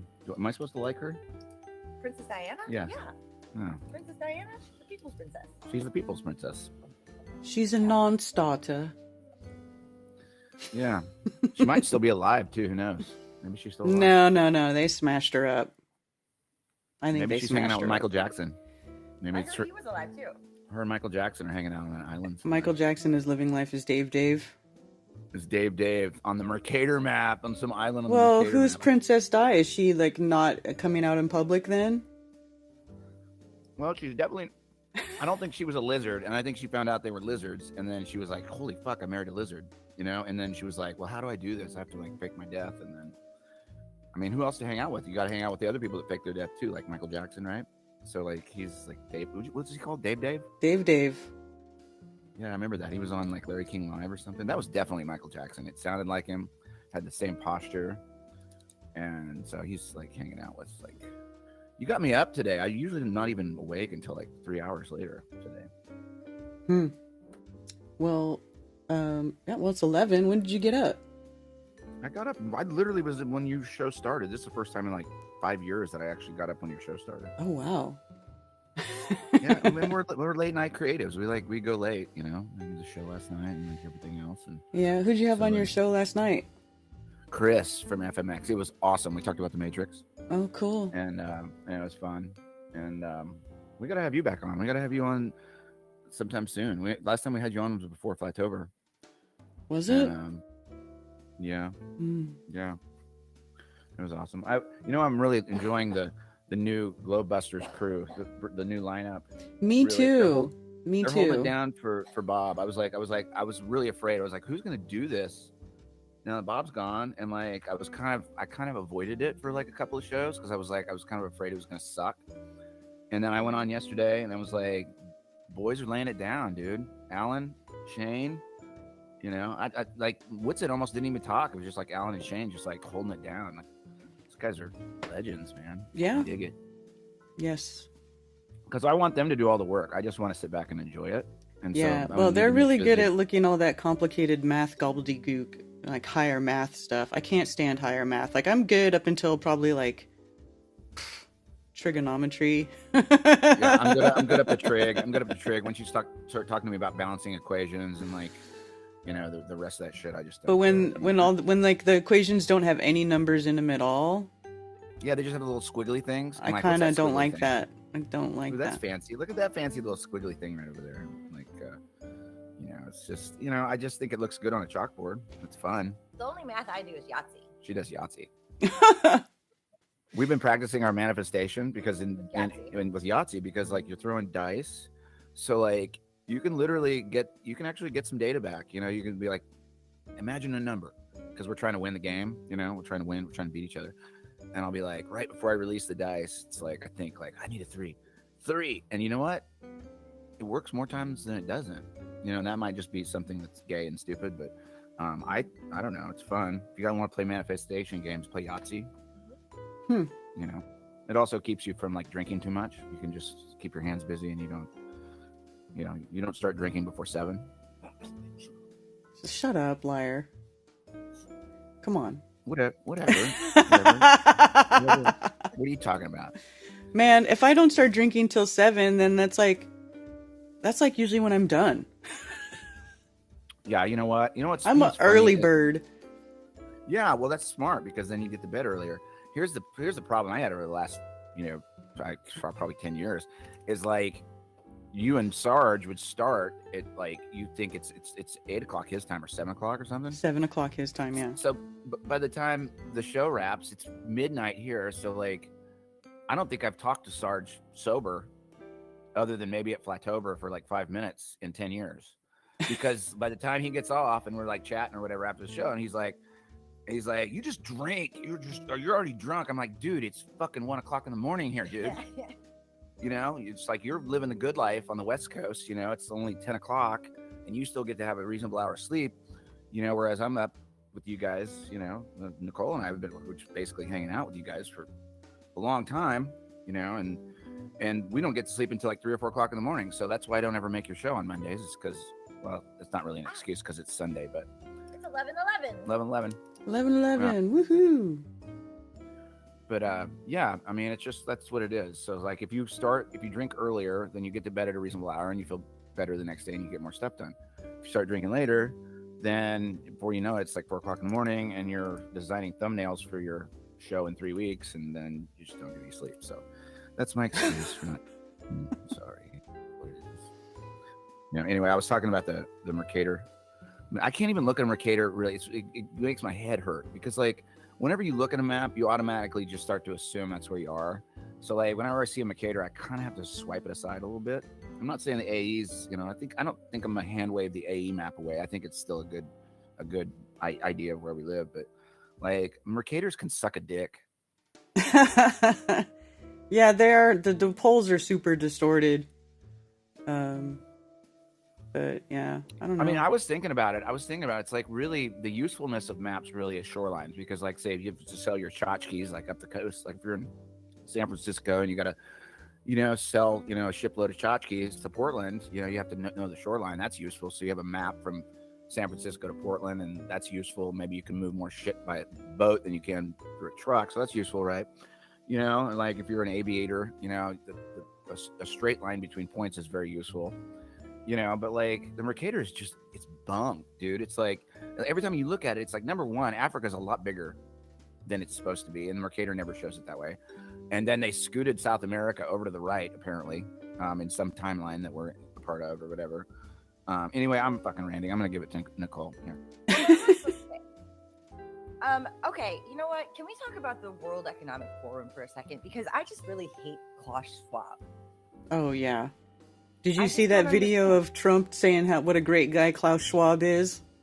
Oh, no, I didn't see that, but I did like that he took us out of WHO or something, didn't he? He was allegedly saying, that they're leaving the WHO. Yeah, but then he said he was going to get back into it. But then he had a meeting with Bill Gates. Why didn't he just assassinate him when he was with him then? Why didn't he? I mean, either one of them. I don't know. I'm sorry. I can't trust them. I just cannot. I want to trust Trump to see like he's going to be like this like hero and like the whole Q narrative and all of that stuff. But I don't. He's not a nice. He just doesn't see. It just seems like a bait and switch. Oh, I don't know. 100%. There's absolutely no way that anybody should be trusting Donald Trump or Elon Musk or any of these other freaking technocrat, oligarch type of people. I mean, and like the stuff that's going on in the background, it's crazy. It's crazy. And nobody's paying attention to it. They're all like, look, Elon he did the Sieg Heil. Like that's all they care about. They're not even paying attention to the actions being taken against them by these people. The actual actions. It's the Star Trek salute too. The Star Trek salute. It is. It's the Star Trek salute is what he did. The Sieg Heil. And it's like, he's not the only person that's done that. Like all the politicians do it. And I don't know. They keep saying it's going to be so much chaos and they're going to bust out all the migrants and stuff. And it's just like, why is it snowing in Florida? Like, there's so many weird things going on right now. Is it snowing in Florida? It was snowing in Florida last week. They had a freaking blizzard. And they're talking about climate change. And they're like, oh, climate change. Well, it was snowing in Florida. And who knows what's going on in North Carolina? At least he, took money away from FEMA to get people back in their houses or at least apartments or whatever. Yeah. It got cold over there. That's scary. Yeah, because there's people living in tents in the mountains still. Yeah. And then I'm just like, oh gosh, what is Barron wearing? I liked Barron's suit at the inauguration. I did like his suit at the inauguration. He is tall. Kid. Yeah, he's definitely tall. And he goes to NYU. Do you know that? And I did not. I mean, how would that be? Like, does his Secret Service agents have to sit through class with him? Probably. They're probably sitting on the back of the class. Huh. Weird. It's just so weird. This world that we live in is weird. And maybe it is a simulation. I just don't. A simulation of what? Just everybody's mind thinking about different things, and maybe that makes the world. I don't know. Well, don't you think it would be? Well, how could that be though? We're all thinking of the same. I don't know about all that. I don't think we live in a simulation. It's hard for me to get past certain things and accept that as an idea. I just don't think it's a simulation. I can see why people think it's a simulation. I can totally get why people would say that because it's weird. This place is weird and we don't have a lot of answers for stuff, and we may not have answers for a lot of this stuff ever in this physical lifetime, you know? Yeah. So I get it. Have to have, but if it is a simulation, I guess it would make more sense for why would the simulation be physical though? You know, like your soul would be making the simulation. I don't know. Yeah, see, this is why. Yeah, it gives me way more questions than anything else. And why would we come up with somebody like Trump and Klaus Schwab? Exactly. Why wouldn't we? If we were making it, wouldn't we make a better place? I mean, yes. I like to think that I would make a better place if I was making up the world. Exactly. Right. Yeah. I wouldn't come up with villains like that. What is the villain from He-Man? Skeletor. I feel like they're all Skeletor in a mask sometimes. And they're like, or wait until next time, or like, oh gosh, there's so many things to complain about, but I don't really like to complain.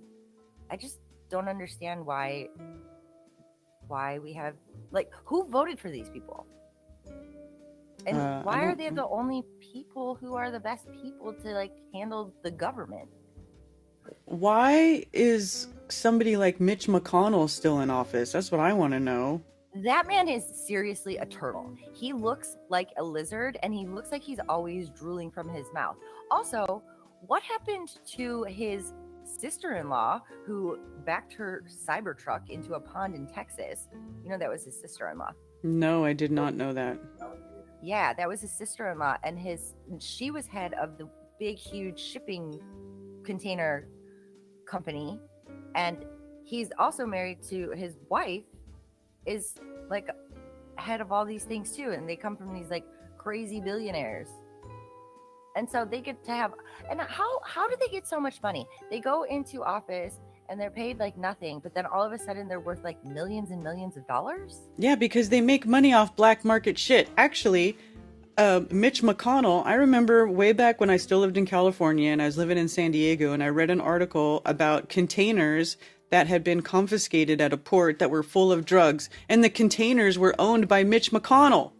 Mm-hmm. Yeah. Oh, did you see that container thing? There's a huge shipping container in LA. Did you see this? It was like, came out yesterday. These coordinates were all over the place, and then people actually went there, and it is spelled out like. Oh yeah, the help and all that stuff. Yes, I've seen people sharing that. Yeah. People went on the ground and went there, and you can see it. And then there was just like random little dog that was just chilling there. It was the weirdest video. It was a really cute dog. It was like a, what is it called? They're like the ones that snore, and they have like pugs. Not a pug. No, it was the Boston. No, not a Boston Terrier. It was French bulldog. You know, like the little bulldog. Mm-hmm. So yeah, there's that little French bulldog just sitting there next to this help work, like in like a pile of garbage. And I'm like, is that a toy? I'm like, what is going on? What is going on? Why? I mean, where are are there really people in shipping containers? Can you imagine being stuck in a shipping container? No, but that's happened though. You know, people have they've opened up shipping containers and found them full of dead people. That is just absolutely horrible. Yeah. And it's Bill Gates' fault. Sure, let's go with that. Yeah. So anyway, so I'm not really talking about anything. I'm just kind of rambling. So I'm gonna let you go so you can take other callers. And it was really nice to hear from Brenda. Brenda, everybody knows it's Brenda. Oh my God. But yeah, I love you, Karen. Okay, I love you guys too. Thanks for calling. Talk to you soon. Bye.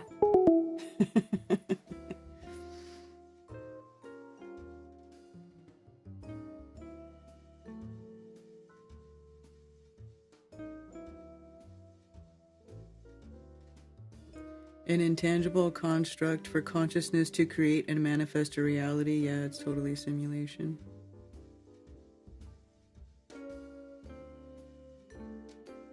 I don't know.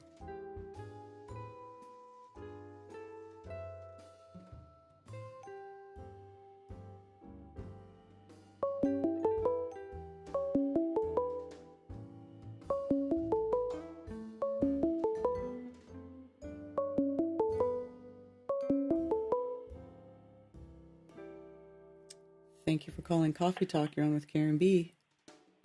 Hey, Karen. It's Rasta. What's up, Rasta? Good morning. How are you today? I'm great. How are you? How are you going to torment me this morning? I'm not going to torment you. I love you. I'm sorry that sometimes I do torment you. That's just my personality. I tend to do that to a lot of people in life, and it's not always the best. It's just my personality.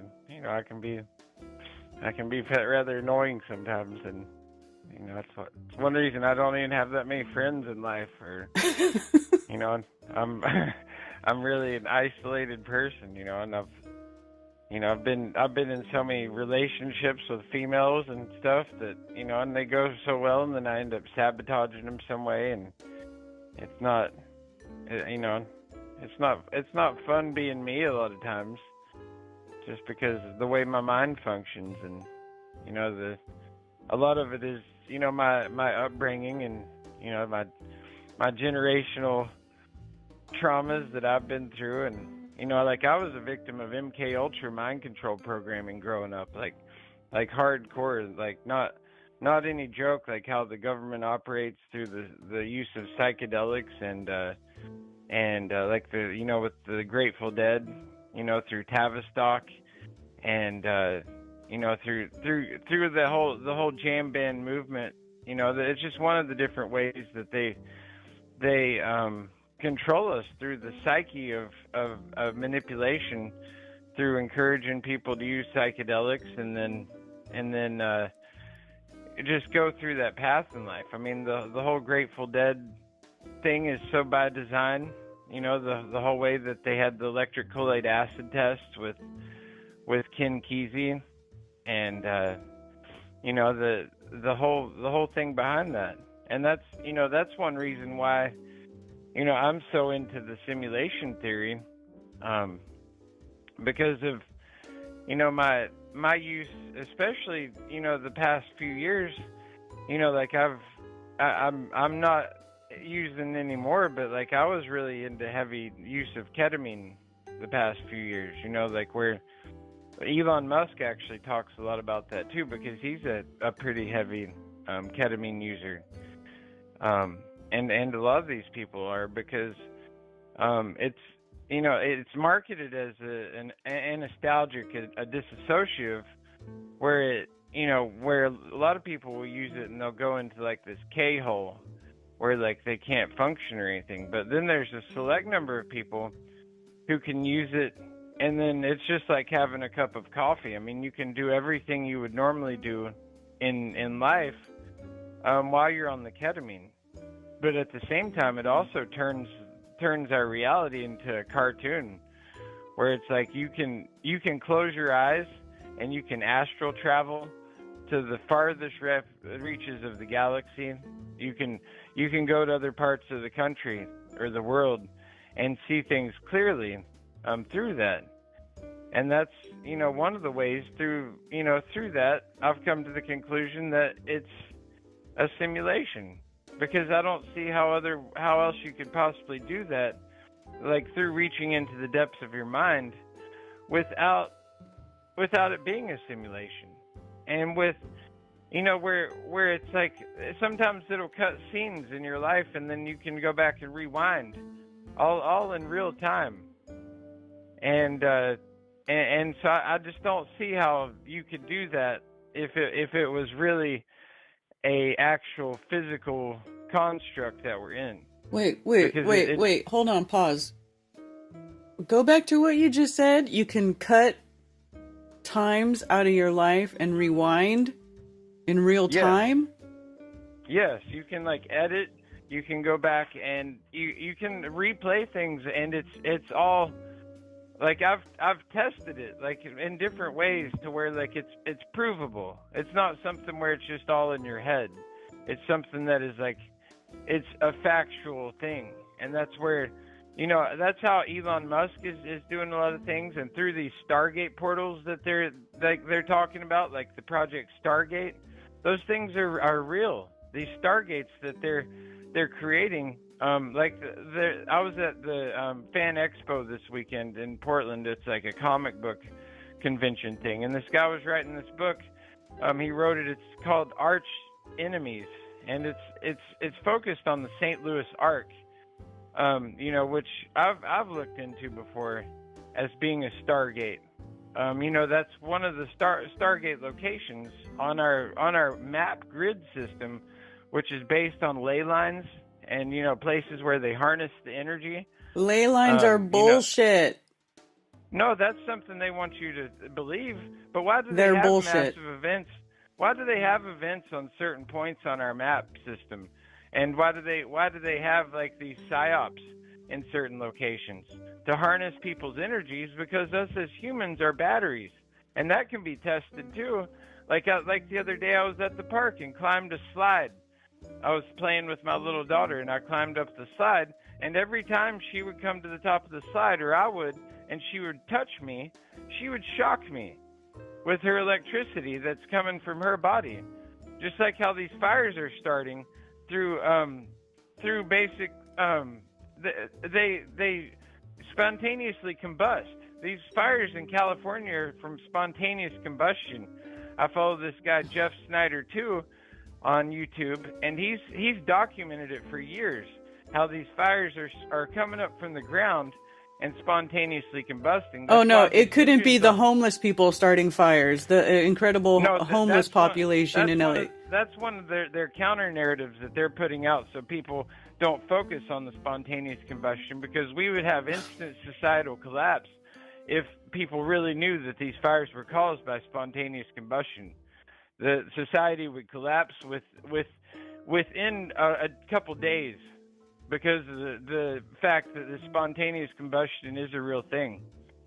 And that's why the engine blocks on these cars are melting out, and the rest of the car, the glass and everything is just melting out instantly, but none of the shrubbery or anything is burning, because it's spontaneous combustion. Oh, you're a fire expert now? You a fire expert? No, but Jeff Snyder too is a fire expert. He's studied these things, like I say, for years, just like Jesse of A Plain Truth, who just passed away, and a few others that I've been researching these things since, like the Paradise Fires. Jesse, that was one of the biggest ones. Who are you talking about? You mean Jamie Lee? Oh yeah, Jamie Lee. Yeah, Jamie Lee of Yeah, Plain he was Truth. full of a lot of shit too. That's that's opinion, in my opinion. That's No, it's a fact. It's a fact. A lot of the stuff he said was bullshit. That's the thing, though. A lot of us content creators. I had to block that guy. Do you know I had to block that guy on Facebook because he was harassing me? He kept private messaging me, telling me about how all my friends were shills and I didn't know anything. Like, he annoyed the ever-living shit out of me to the point where I had to block him. I literally had to block him because every time I turned around, he was messaging me, telling me how everybody I knew was a shill, and like he was awful to deal with. May he rest in peace. But that's the truth of it. Haven't you had to block me also on Facebook because I'm annoying at times? Yes, and you're annoying me right now too with this fucking crap, this fantasy bullshit that you're talking about. What are you talking about? This is like, all of it is just so ridiculous. I'm just so tired of people and their ridiculous, like, goddamn. Do you guys ever... Do you ever walk this idea through and think about logistics and logics and like how things actually work in the world, or do you just start saying shit like Stargate, Portal, K-hole? Like what? I'm trying to tie it all back in. If you'll give me a second, I am sorry because I do know that some people like him, and a lot of people, a lot of their theories are off. And that's why, I kind of cherry pick the good information from people and the things that do make sense. Like the Beyond the Veil people, I really like them. But, I know you've had your issues with them, too, with their radio show or whatever. I realize that, there's a lot of nonsense coming from a lot of people. And that's why... I do try and tie it all in on, what the reasoning behind it would be on a globalist scale. Same with Trump and the QAnon thing. I no longer trust the plan because I see how freaking evil what's transpiring is happening. I mean, we're seeing the literal playing out of, the book of Revelation is the globalist playbook. That's what they're going for. They follow, the people who are in Israel and leveling the Gaza Strip, and now Trump wants to send all the refugees of Gaza to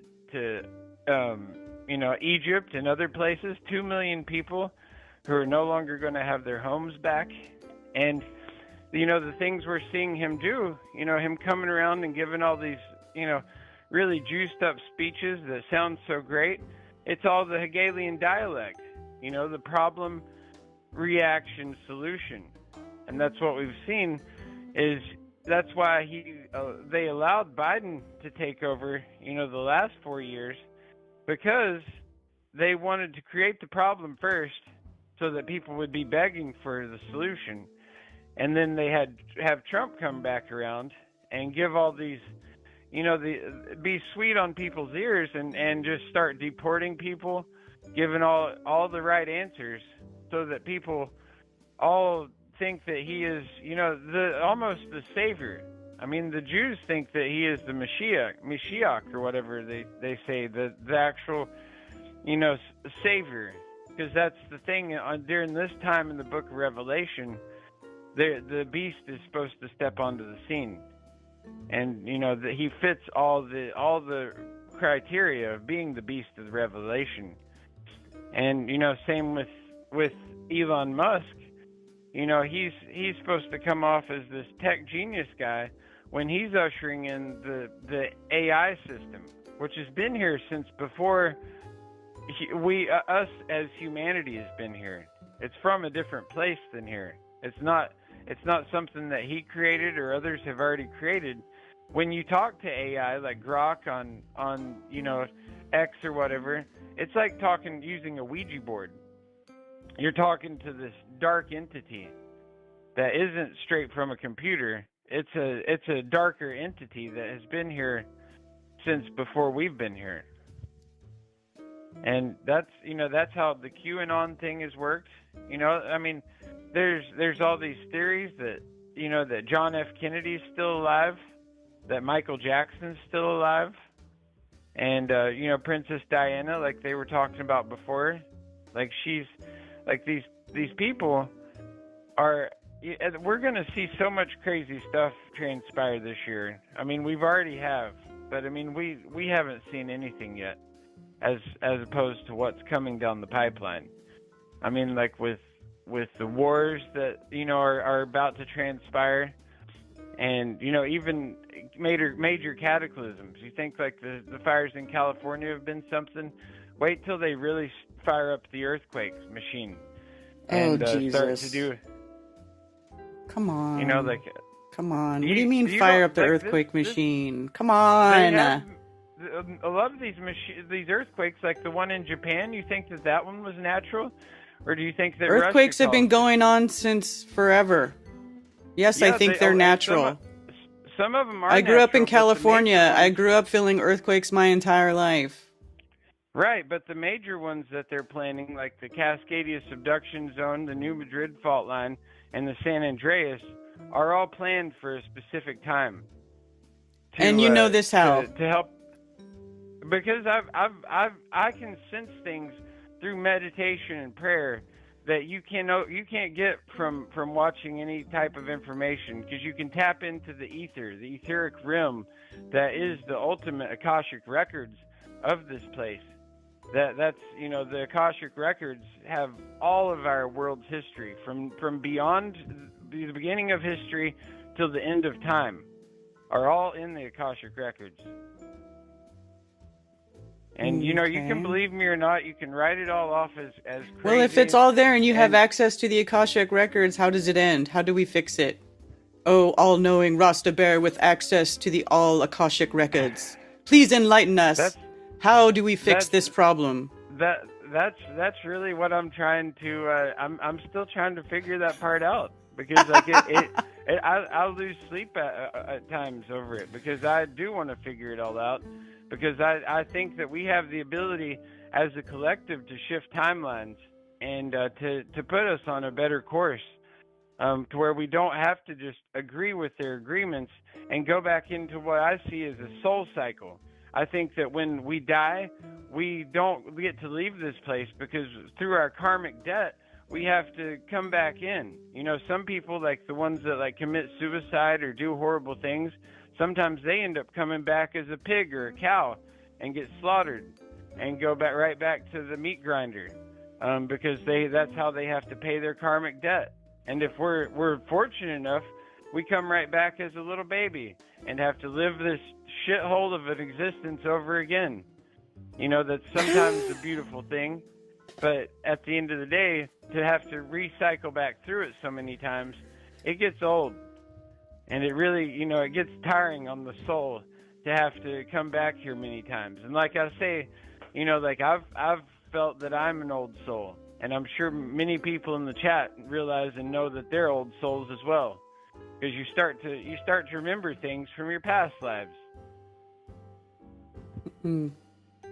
Okay. So, that's a lot of deep information. I know it gets frustrating for you to hear me, like I say, and I do appreciate you hearing me out, because, it is what my perception of reality is, and I've used the word simulation before, even though this world is all that we have, there is a computer animated aspect to it, and you can believe that or not, but that's how synchronicities work. That's how the functionality of our reality is just so just a little too perfect at times. How we see the food chain and things always be on time. How we see crops always provide the right amount of bananas or coffee beans at the grocery store, and how they never seem to run out. How oil is just always consistent. How it's always going to come out of the ground, and water is just eternal. There's no end to the amount of water that we can drink or pull out of the ground. We don't have a resource issue because the resources are everlasting. We've been able to pull the same amount of resources from the ground and from the sky and from everything since we started, because there's a never-ending supply of it, because it's a simulation. All right. Well, thanks for calling, Rasta Bear. Yep. And thank you for letting me talk. I know that it gets a lot for you, and and that's why I'm so obsessed with the jet fuel topic. And I do appreciate you and Ted making that video about the jet fuel. I do respect Ted's opinion on the jet fuel thing and how passionate he is. And I hate arguing with you guys because, like I say, I do love you. I love Ted, and I have more fun arguing it than anything. Like, it's not like a serious topic for me where I want to unfriend somebody because they think that there's fuel in the jet planes, and I don't think there's that much fuel in the jet planes because it doesn't make sense, the weight proportions and how they would take off and be able to fly with that much weight. Like, that's ridiculous to me. And it's ridiculous to a lot of people if they actually want to think about it, because there's no way, if you study physics, that a plane could fly with that much fuel in it, especially the disproportions in the wings. It's insane. But I understand if you want to not, think that it's a simulation or anything like that, how you would have to reason the logic that it is sane, because it would make you have to ponder these other questions too deeply if you actually considered the fact that there was no jet fuel. No. Okay, that's enough. I've had enough, Rasta Bear, for today. Thank you for calling. Have a good day. Okay. Talk to you later. All right, you too. All right. Oh my God, at a certain point, I gotta stop. He's right. Maybe you and Rasta Bear should hang out and be friends. Do you guys think he's an old soul with dementia? I think that might be a part of it. I just want to pat Rasta on the back and give him a cookie.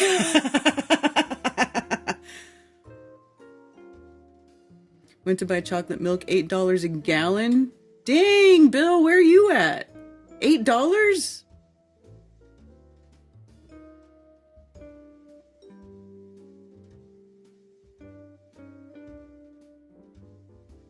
If it's a simulation, please someone press Control Alt Delete.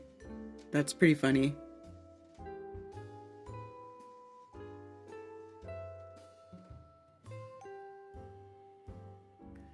Ton of psychedelics. Right. He went down a K-hole and figured out we're in a simulation. Seems legit.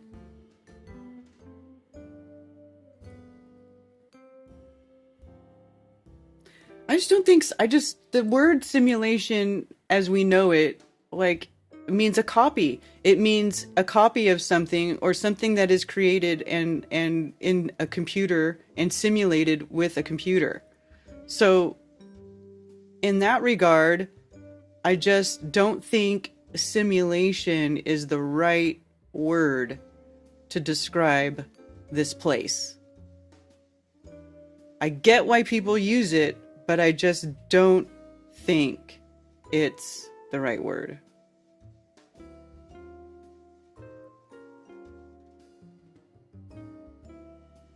Only drink the finest of breast milk. Thanks, thank you.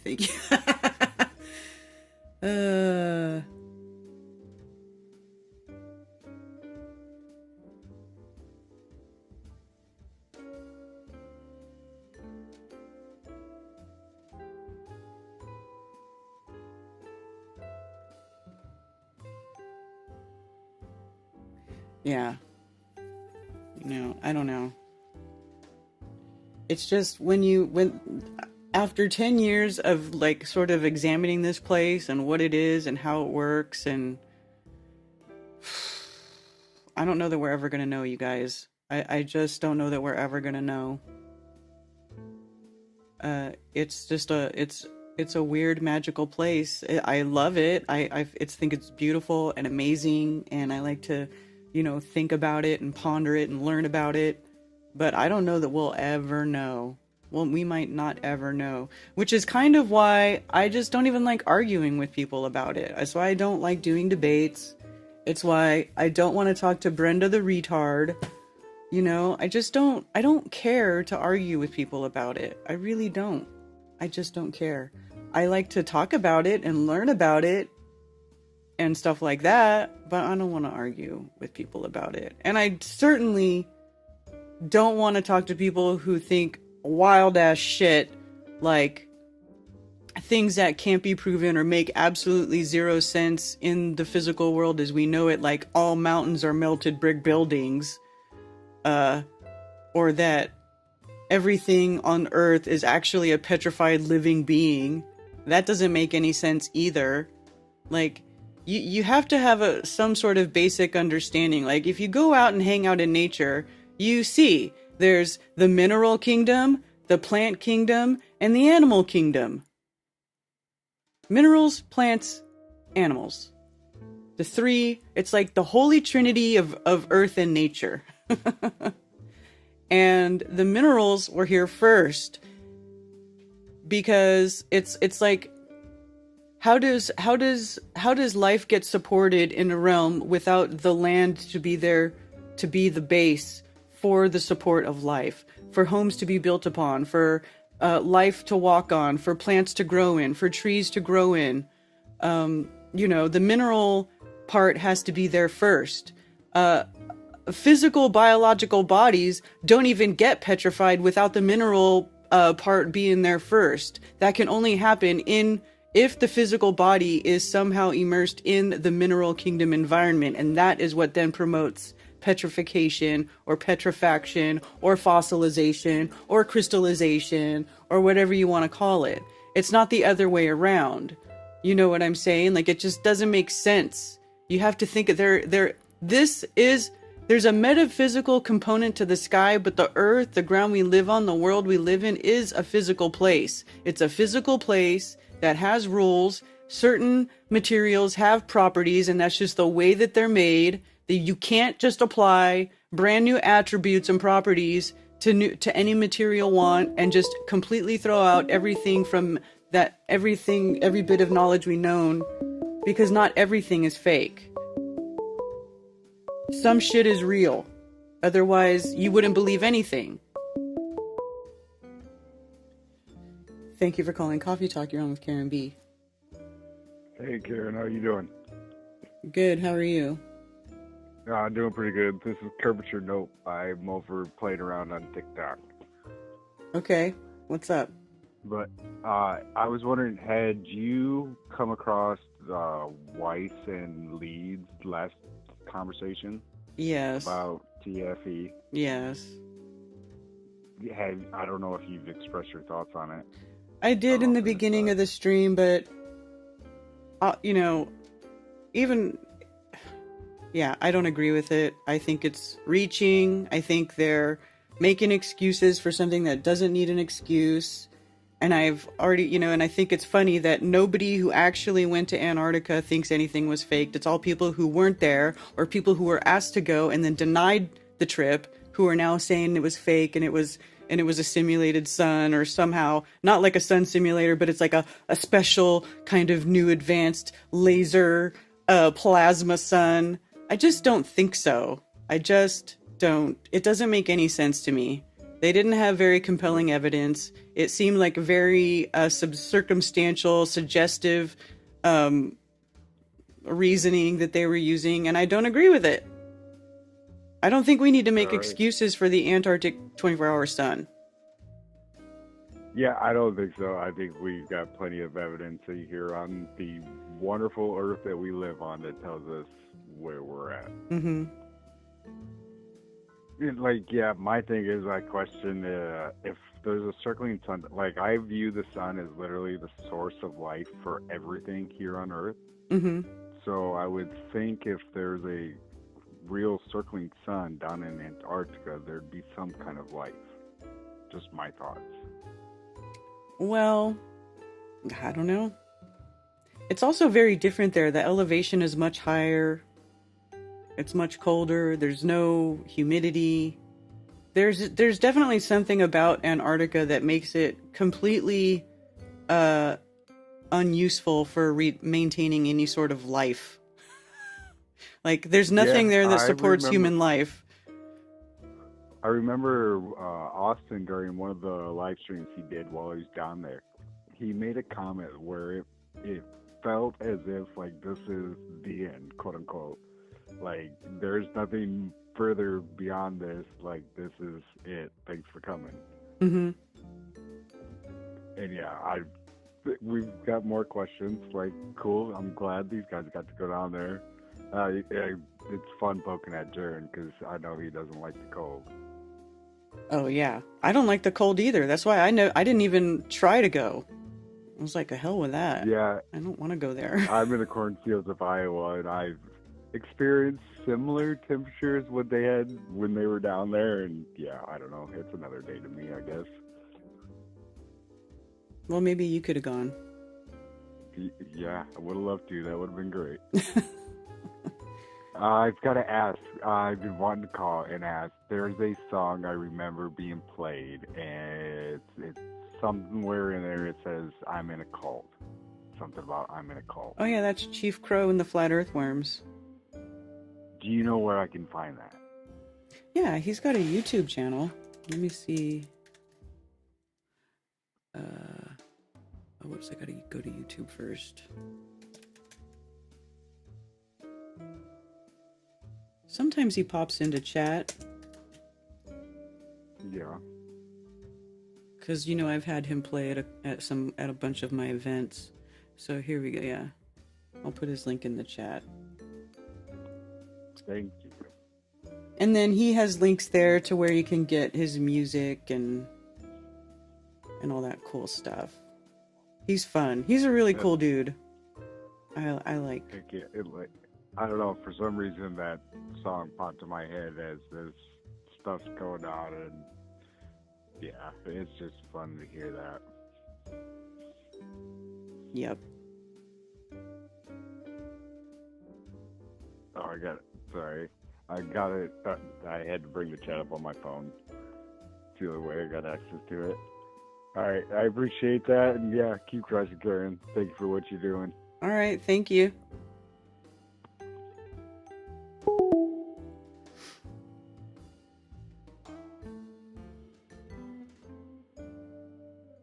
I trust no one, hardly even my own eyes, especially when it comes to the so-called reality presented to us on our Black Mirror illusion screens. Okay, that sounds kind of like a weird way to look at life. Stargate AI is weird. Well, that's where they're gonna use AI. They want to use AI to make customized mRNA vaccines for everybody. So, like, they're saying, like, oh, if they do early detection on cancer, then they can real quick have AI whip you up a special vaccine that's just for you that's going to cure your cancer. Or some shit like that. Watch, let's see. Let's do a...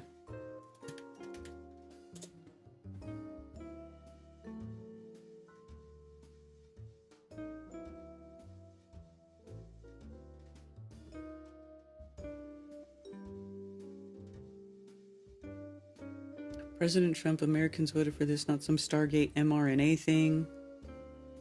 Stargate project data center tracking.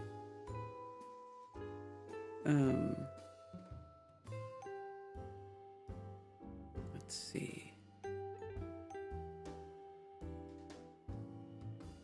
But check this out. Yeah, I had a chance to go have a long. Have you met with Donald Trump since the election? Yeah, I had a chance to go have a long and actually quite intriguing dinner with him. What did you discuss? What was intriguing? Well, we touched on a lot of things. It was over 3 hours. To my surprise, it was, just he and I, his chief of staff, Susie Wiles, and the person who helps manage things for me, Larry Cohen. So the four of us sat there, and it was quite wide-ranging. Global health's the area that I work in, and such amazing things have happened and can happen there. I spoke a lot about HIV and that the foundation's literally working on a cure for that. We're at an early stage, and so he, in the COVID days, accelerated the vaccine innovation. So I, was asking him if maybe the same kind of thing could be done here, and we both got, I think, pretty excited about that. We talked about polio, where we're very close to getting that done, but if you stop, it'll spread back. And so I explained why it's been tough in Pakistan, Afghanistan.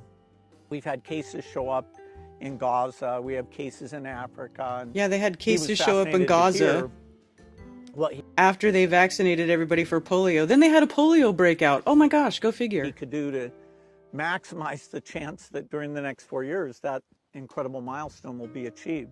I felt like he was, energized and, looking forward to helping to drive innovation. I was frankly impressed with how well he showed a lot of interest in the issues I brought up. So there you go. Trump and Gates, buddy buddy. Gonna whip up a whole new batch of vaccines for you. Should be fun.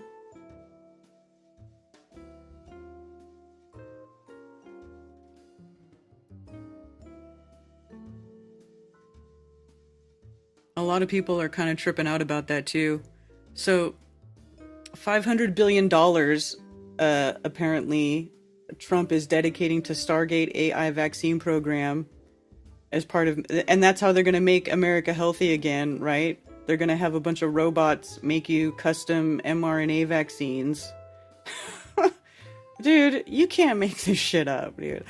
How do people keep falling for this garbage? I mean, it's hilarious. It's sad. And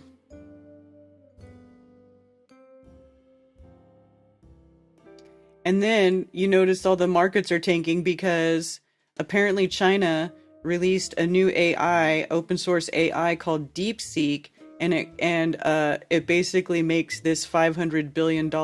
People are saying that it's making this $500 billion investment into the special AI for Stargate like a huge waste of capital. Now, I don't know that that's true, but that's what I'm seeing people chatter about online. And then, of course, I don't know if any of you saw this guy. Sequence that cancer tumor. This is the other thing. Once we gene sequence that cancer tumor, you can then vaccinate the person, design a vaccine for every individual person to vaccinate them against that cancer. And you can make that vaccine, that mRNA vaccine, you can make that robotically, again using AI, in about 48 hours. So imagine early cancer detection, the development of a cancer vaccine for your particular cancer aimed at you, and have that vaccine available in 48 hours. This is the promise of AI and the promise of the future. Once we sequence. So that's what that's what Stargate's all about. But of course, it would be a major data collection. They'd be like having all of your medical records, everything, like every single, like, you guys, this is insanity to me. It's insanity. They're like, oh, look at all this stuff. all this stuff that they give you, it makes you sick, and they're like, hey, we got some of this stuff to take care of the sickness that you got from the other stuff. And it's just like this cycle that never ends. How do people not see it? How do so many people keep falling for it? That's what I don't get.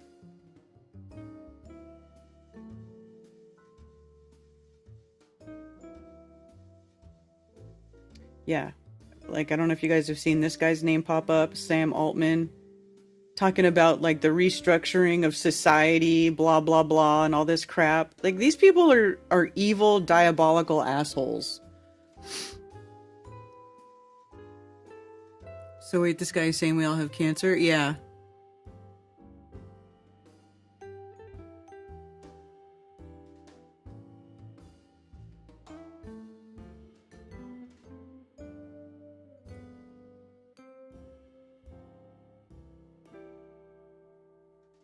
AT&T spent $600 billion rolling out 5G hardware so they could provide a service we already had. Yeah. Yes, I remember that. I remember the incredible, amazing 5G rollout that was going on during lockdown. When everybody was on lockdown, they were like, this is the perfect time. And everybody went out and they hurriedly upgraded all the hardware. Yep, I remember that.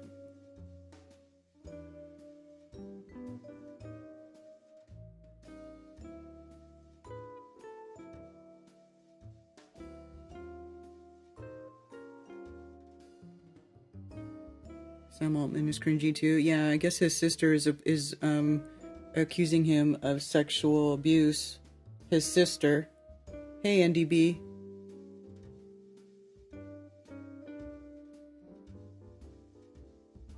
Yeah, and this is like, there's also another thing going on where they're talking about building these huge AI data centers because they need so much energy to run these AI data centers that they're talking about making nuclear powered AI data centers. It's kind of wild. It's kind of wild, the stuff that's going on.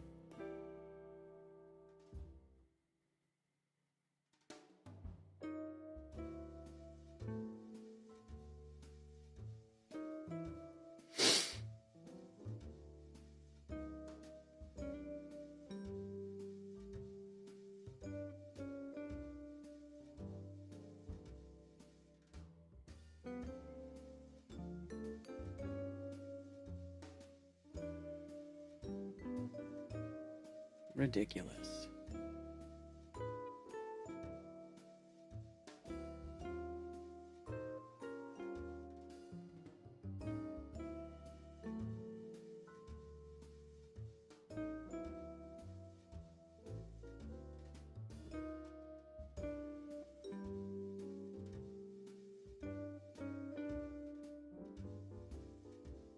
Was that supposed to be, this is supposed to be Aftermath in Maui? They're showing dead people?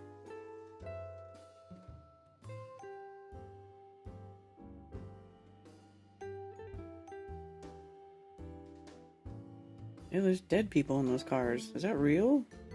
Shoot, man, I don't want to look at that.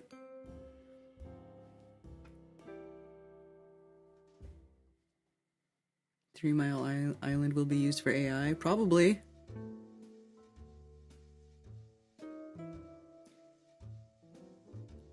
Did you see the thing about the guy, the birds aren't real guy who pulled the birds aren't real hoax, and then he became the CEO of Enron? Do you remember Enron? The whole Enron scandal. So the birds aren't real scammer guy became the real CEO of Enron, and apparently they're putting the idea out there that they're going to sell this nuclear egg. It's like and it's supposed to be a home nuclear device that powers your home. Let's see. It's hilarious. And everybody thinks it's a hoax because it's coming from the birds aren't real guy. And the guy's on Twitter all the time saying it's not a hoax, it's not a hoax. Introducing the Enron egg. The world's first micronuclear reactor for residential suburban use. This little device can power your entire home for up to 10 continuous years. It goes without saying, but when you put a nuclear reactor in your home, it's gotta be safe for the whole family. I've been living with an egg for a few months now, and let me just tell you that my little ones, they freaking love it, especially when what we save on the energy bill, we can spend on Christmas presents. Are you kidding me right Your now? kids hate camping as much as mine? How much did the nuclear egg cost you? It's like, you don't think that you'd be spending the money that you would have spent on your monthly bill on that thing? You probably got to make payments on it. It's a fucking nuclear reactor. Like, how much does it even cost? I mean, what a ridiculous claim. Well, let's just say, I think this whole thing you're just gonna sounds so like it now. stupid. Because for the first time in history, you can bring the comfort of your living room out into the world. Playing the newest game from your favorite console under the stars is just a whole other experience. But here at Enron, we care about the intersection of technology and nature, which is why I'm proud to announce that Enron has teamed up with FEMA to provide Oops. No, it's actually not a joke. introducing I lost. rapid response teams all around the globe. All of this made possible by the Enron Mining Division, which has been sourcing the proprietary enronium ore, which I think you'll agree has unlocked a new atomic age. Because that's what it's all about, folks. Making the world a better place, one egg at a time. Thank you. Okay, so check this out. So then, hold on, let's go. If I can find this dude. I forget his name. Oh, that's right, Connor Gatos. Enron CEO. Not a parody. See, he keeps trying to say it's not a parody. Not a parody. Dear God, not a parody. We're a real corporation incorporated in the great state of Delaware. We're actually going to be rolling out these nuclear eggs, which we've worked extremely hard to engineer for you. Please don't be short-sighted to think this is just a joke. This is the future. And it's like saying it's a parody. He's swearing up and down it's not a parody, but to me it looks like a parody. So then you go to Enron. And then they have ads for their Enron egg. So let's go to the website. They swear it's not. To me it looks fake, but they swear it's not. Introducing a revolution in energy. Meet the egg. Meet the egg. This product is going to revolutionize 3 critical industries: the power industry, the independence industry, and the freedom industry. This product is going to revolutionize all 3. Are you getting it? Ladies and gentlemen, we have harnessed the power of the atom. Introducing the Enron egg. Okay, so we just watched that. First Let's see. My toys and computers to see how they worked. Now, let's do that with the Enron egg.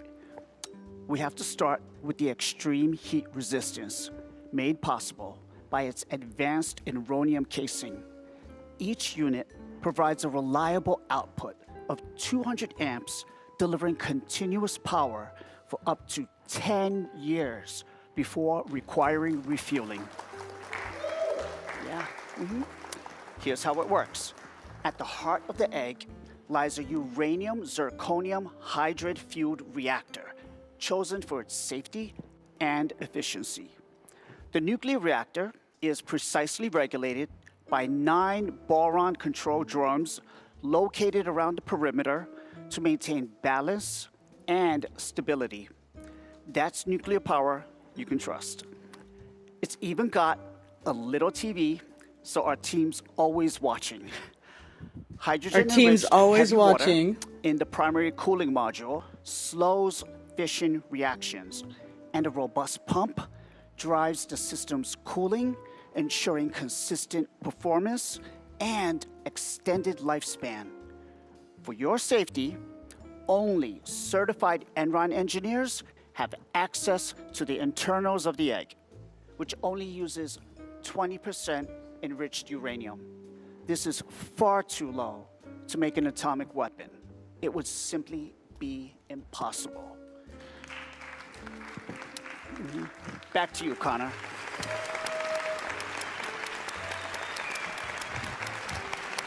Great job. Great job. Daniel So what if Wong. you buy? So what if you buy 6 eggs? So then, if you buy 6 eggs, can you make a nuclear bomb? I don't know if it says how much they are or what their retail is saying it's going to be at this point in time. Let me see if I can try to find it. What is the cost?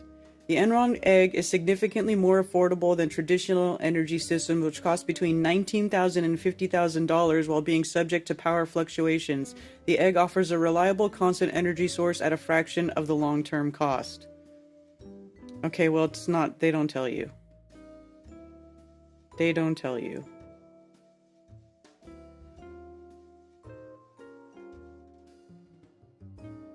So, there you go.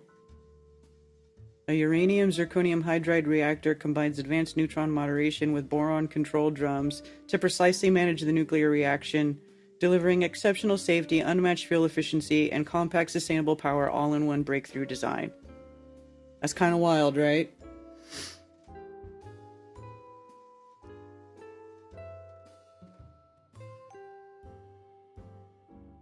Especially considering nuclear weapons don't exist. There's an old saying in Tennessee, I know it's in Texas, probably in Tennessee, that says, fool me once, shame on me.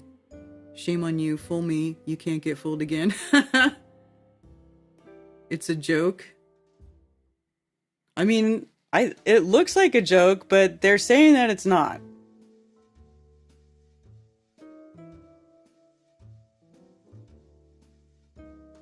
Let's see if we could just search it up. Enron egg. Let's see if anybody has written anything about it. Forbes, meet the Enron egg.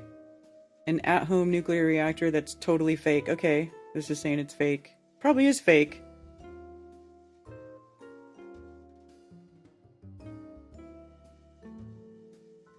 On Monday, a website for Enron Corporation bearing the company's old logo announced an egg-shaped device that will supposedly revolutionize home energy.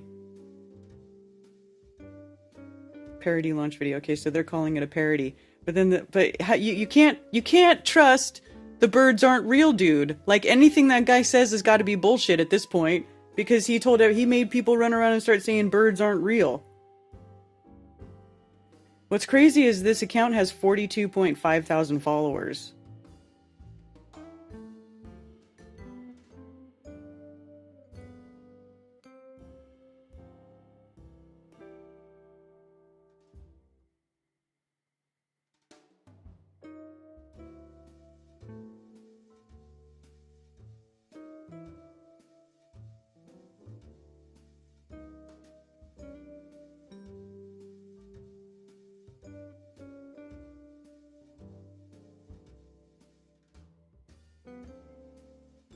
But why, though? Here's my question. Why?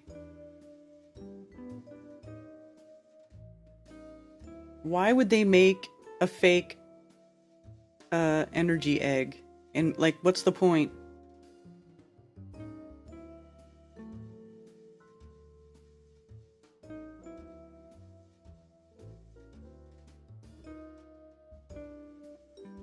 Enron's application to become a retail electric provider could just be another move in an elaborate stunt, but Ferrero, who has 30 years of experience in the energy industry, could face professional and legal consequences if the documents were found to be fraudulent. So, okay.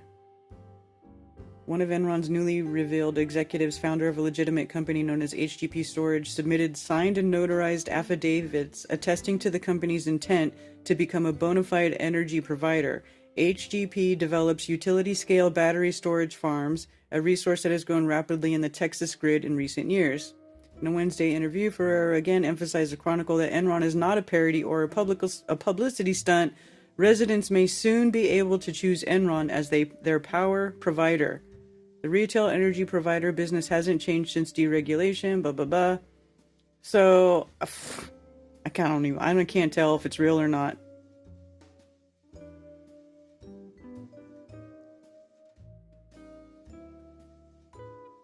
But how do you trust the birds aren't real guy? Hey, Harmon gifted 5 Karen B memberships. Cheers, Harmon. Thank you for gifting 5 Karen B memberships. Eggs aren't real. That's funny.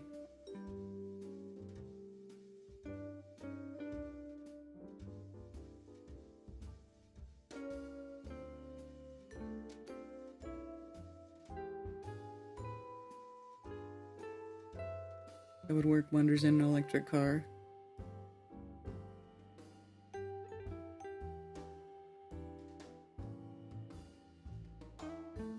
Why?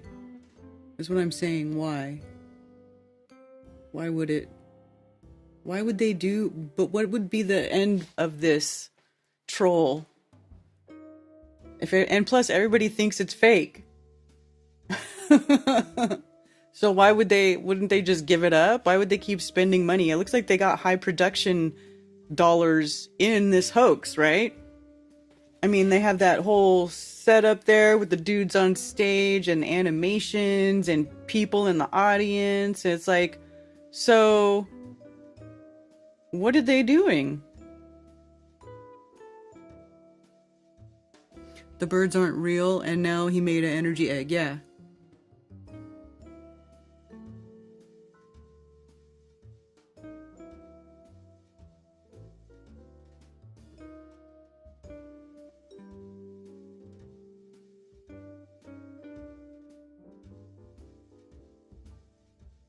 I don't know.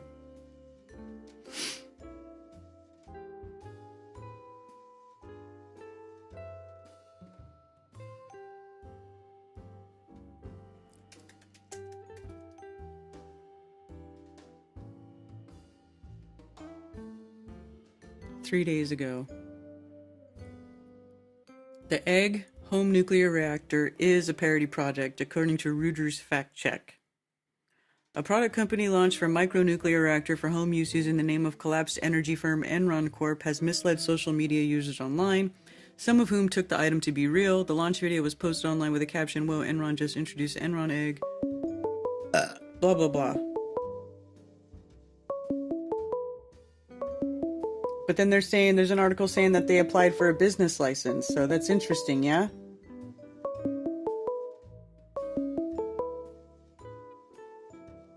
Thank you for calling Coffee Talk. You're on with Karen B.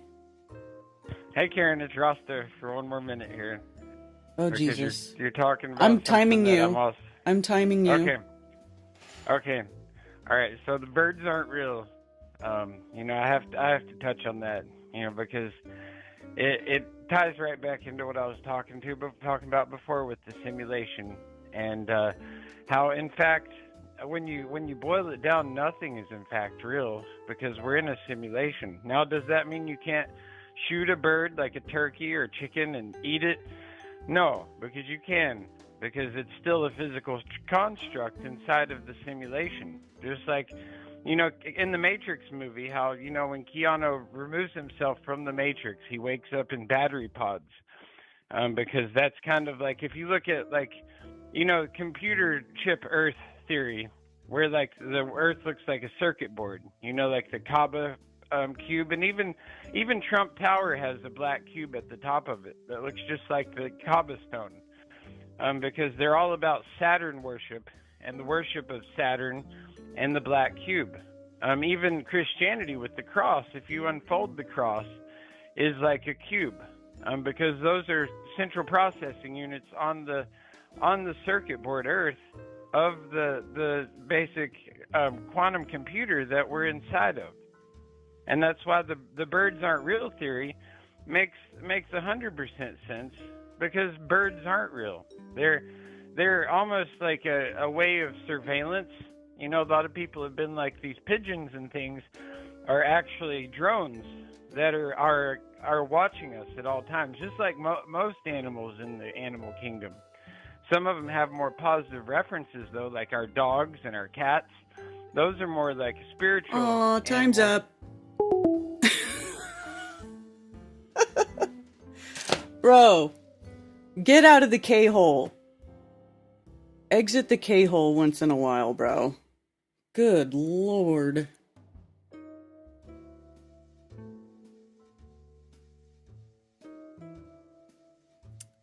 Anyway. Birds aren't real. Then why are they eating the bird seed out of my bird feeders? So I'm wondering why would they make a fake egg? To what end? Is he just trying to do another troll?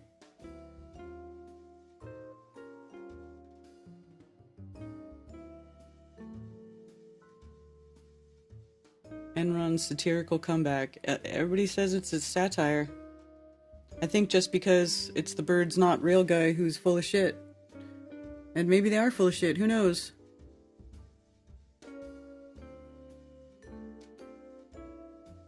Yeah, this guy, Connor Gate, what's his name? Gator?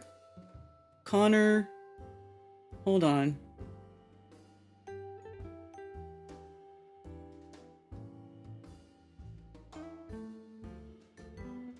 Why can't I remember his name now?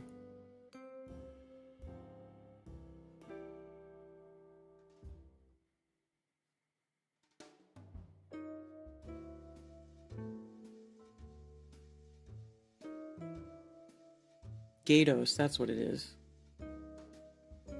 Like, seriously, what? Why? Look at this. He looks like fucking Doogie Howser.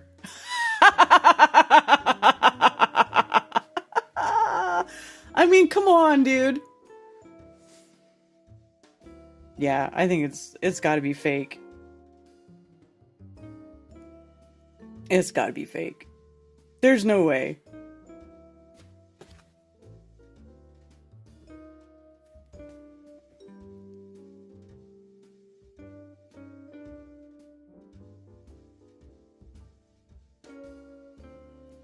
Here's an interview. Let's see. They're doing a fake interview. Prison.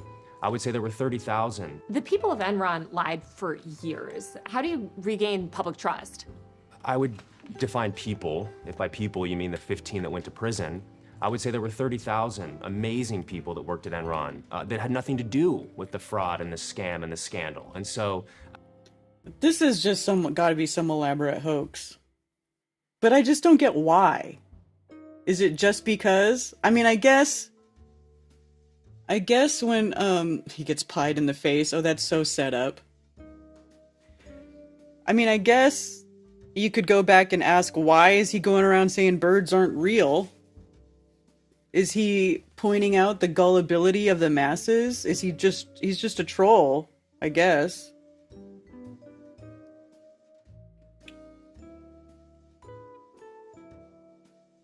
Need to stay in shape in case something happens to Ted.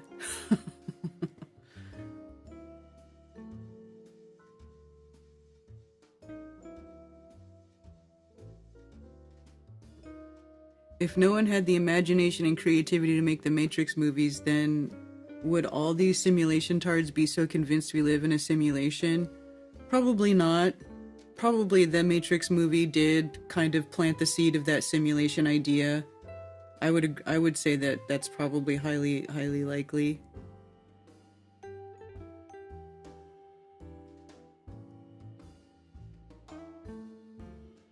Because any publicity is good publicity, as Mark says. Reenacting, yeah.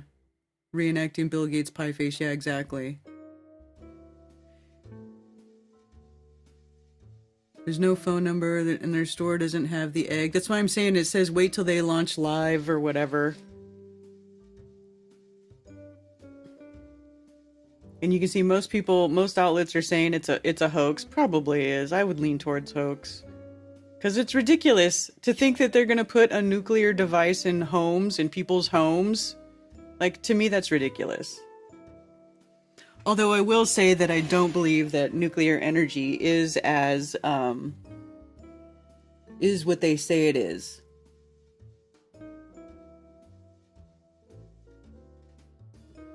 In that,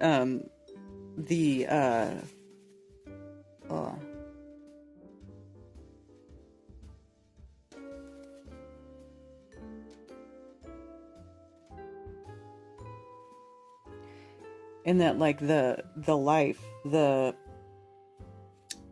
how toxic things stay after getting radiated. Like, because look at Chernobyl. My eyes watering, excuse me. Because look at Chernobyl, right?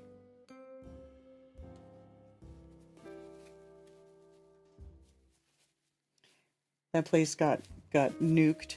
Not nuked by a bomb, but, you know, they had the meltdown. And then they abandoned it. But you go back to Chernobyl, and there's, like, life thriving there. So I don't believe that I think it seems to me that the toxic part burns out rather quickly.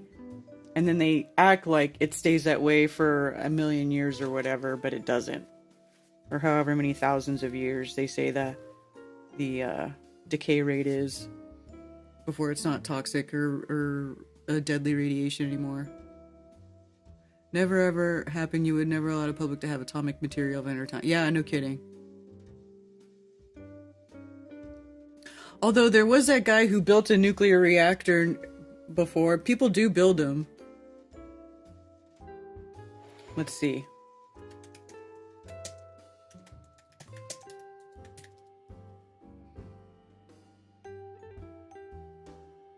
Build a fusion reactor in 7 steps. An amateur physicist built a fusion reactor at home.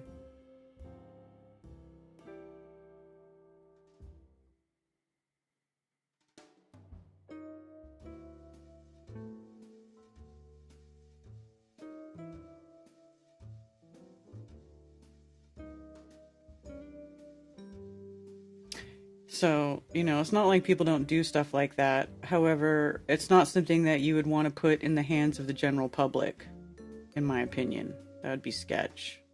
That'd be super, super sketch.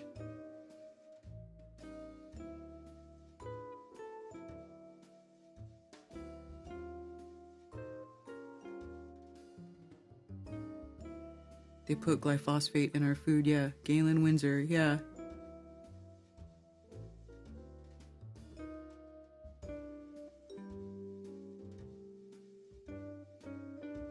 They're starting in Texas and they're hiring. Somebody try to get a job there.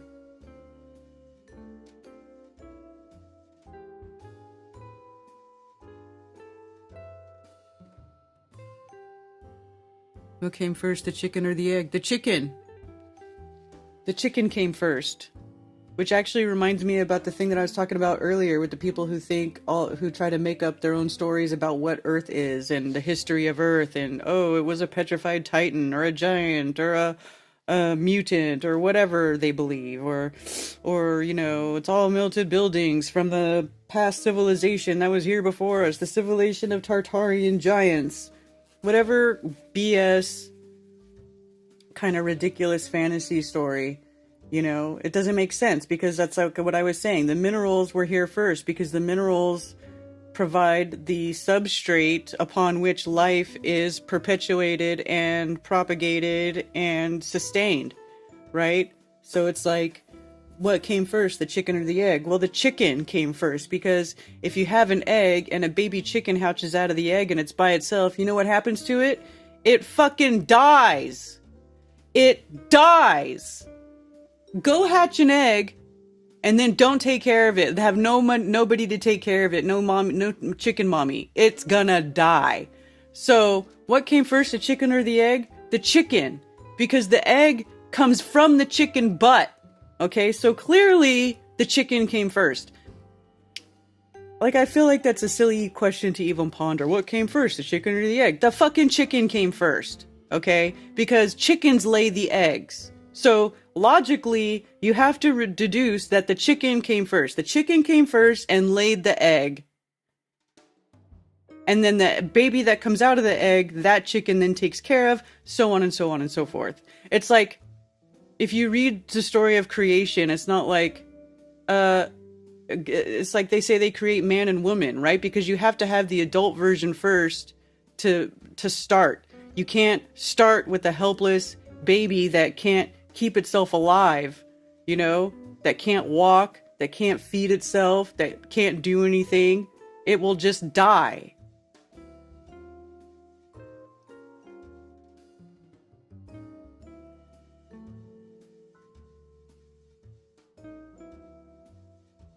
Largest skeleton is 36 feet, not mountains.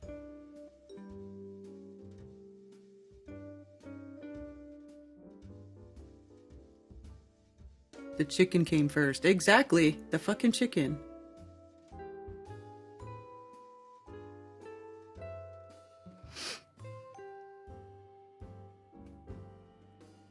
The chicken. Because if the baby comes first, who takes care of the baby? You know? Think about it. It's pretty simple. It's a pretty simple question to answer, in my opinion.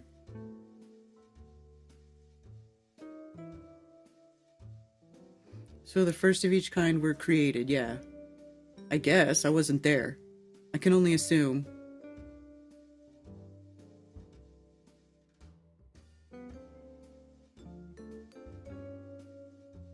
Oh my god, CSV, like my incontinent mother said, it depends. Oh my god.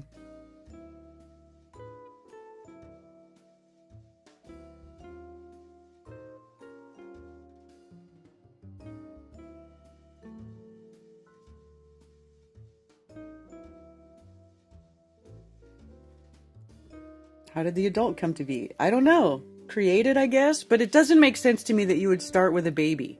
It doesn't make sense because you have to have an adult or a parent to take care and nurture the baby to adulthood. Birds are real, nukes are not. I agree with that statement. If birds are real or not, they the same to us, right? So what the fuck? How do you connect it to your home? Yeah, I don't know. That's a good question. How do you connect it to your home? It doesn't even explain that. That's a good question. That's a good indication that it's fake.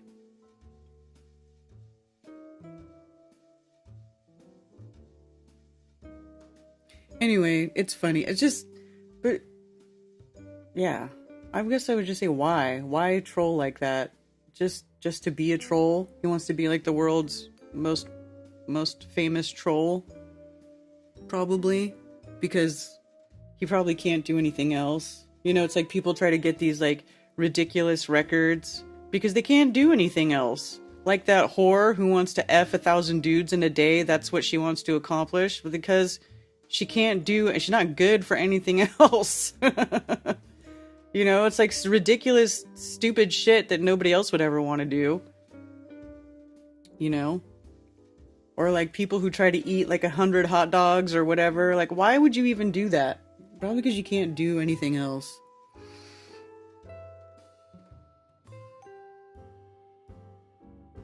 A flat earth came first, not the globe. Alex Stein 2.0. Yeah, but not as like over the top annoying.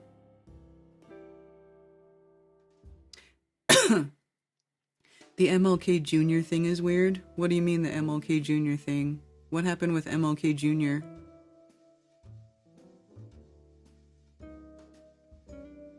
What did I miss?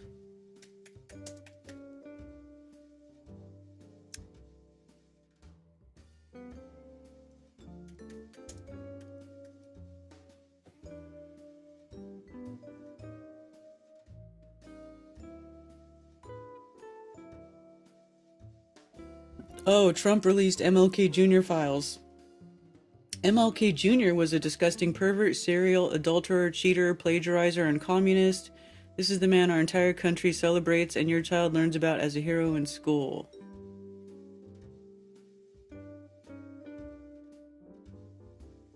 Really? King's personal conduct. With the funds that he received from the Ford Foundation, King held the first of 2 workshops in Miami, Florida in February 1968. to train Negro ministers in urban leadership. One Negro minister in attendance later expressed his disgust with the behind-the-scene drinking, fornication, and homosexuality that went on at the conference. Several Negro and white prostitutes were brought in from the Miami area. An all-night sex orgy was held with these prostitutes and some of the delegates in attendance. One room had a large table in it which was filled with whiskey. The two Negro prostitutes were paid $50 to put on a sex show for the entertainment of guests. A variety of sex acts deviating from the normal were observed. Previous sexual experiences. This activity is not new to King and his associates. As early as January 1964, King engaged in another two-day drunken sex orgy in Washington, D.C. Many of those present engaged in sexual acts, natural as well as unnatural, for the entertainment of onlookers. When one of the females shied away from engaging in an unnatural act, King and other of males present discussed how she was to be taught and initiated in this respect. Throughout the ensuing years and until this date, King has continued to carry on his sexual aberrations secretly while holding himself out to the public view as a moral leader of religious conviction. King's mistress. It was learned in February 1968 from a very responsible Los Angeles individual in a position to know that King has been having an illicit love affair with the wife of a prominent Negro dentist in Los Angeles, California since 1962. He believes King fathered a baby girl born to this woman inasmuch as her husband is allegedly sterile. The child resembles King to a great degree, and King contributes to the support of this child. He calls this woman every Wednesday and frequently meets her in various cities throughout the country. The individual who reported this is himself a prominent Negro who is related by law to King's mistress. He advised he has known King since 1960 and refers to him as a hypocrite. He also reported that King is having illicit love affairs with 3 other women, one of whom is Joan Baez, the nationally known folk singer. What?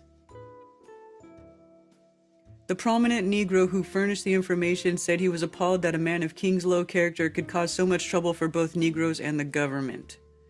As can be seen from the above, it is a fact that King not only regularly indulges in adulterous acts but enjoys the abnormal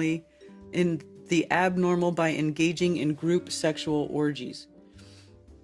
King's historical aspect. These facts about Nobel Peace Prize winner make his remarks seem incongruous when he replied after winning this cherished award. History has thrust me into this position. It would be both immoral and a sign of ingratitude if I did not face my moral responsibility to do what I can in a civil rights struggle.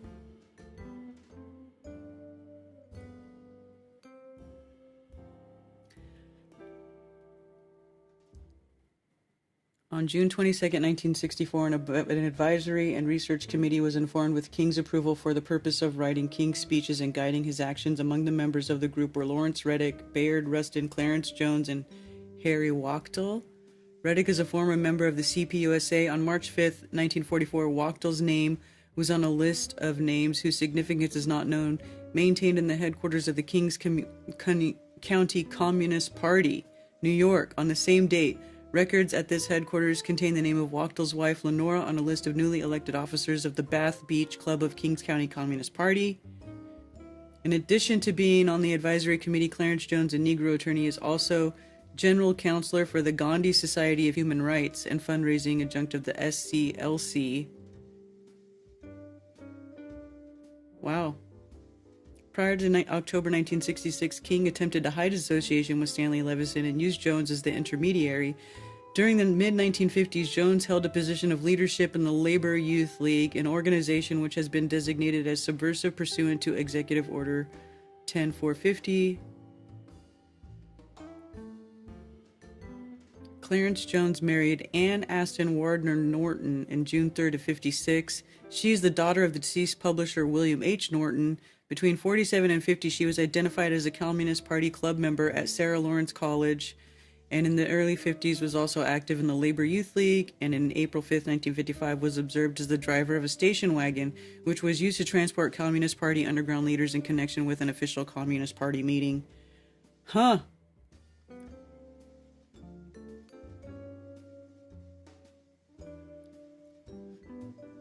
You know, I had heard that stuff before, though. I'd heard, I'd heard that he was a pervert before.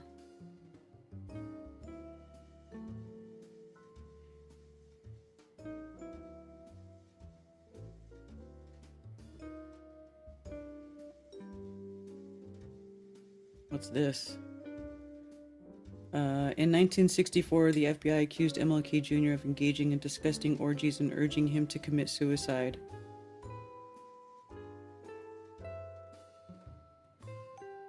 COINTELPRO FBI campaign to intimidate through surveillance and blackmail.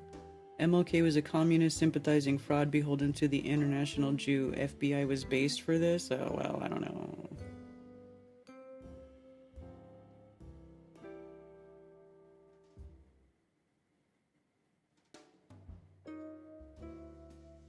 So that's interesting, huh?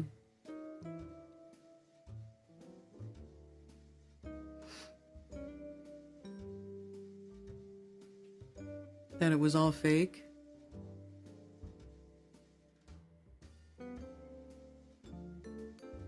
The bees are back out. Nice.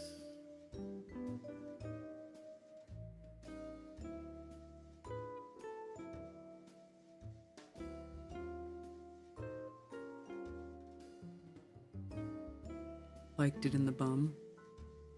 $50 is low. Well, this is like in the 60s though. So maybe $50. What's inflation? Let's see, what's that for in today's dollars?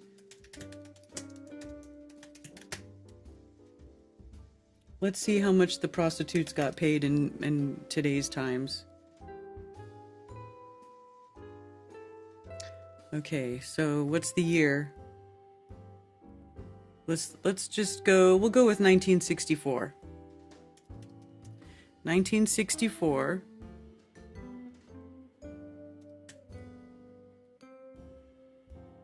So in today's dollars, that's $505. So they got paid $500 each, comparably, to do their sex acts. Is that more in line with what you think it's worth? Or should they have been paid more?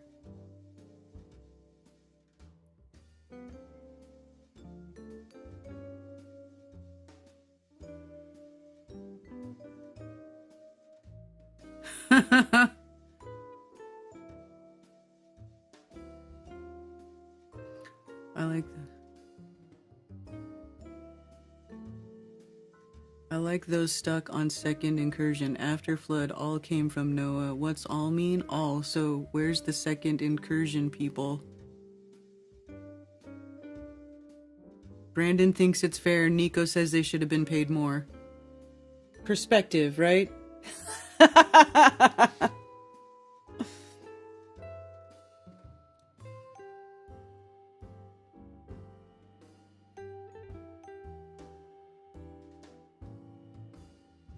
Wonder how the past couple of years of inflation. Let's see.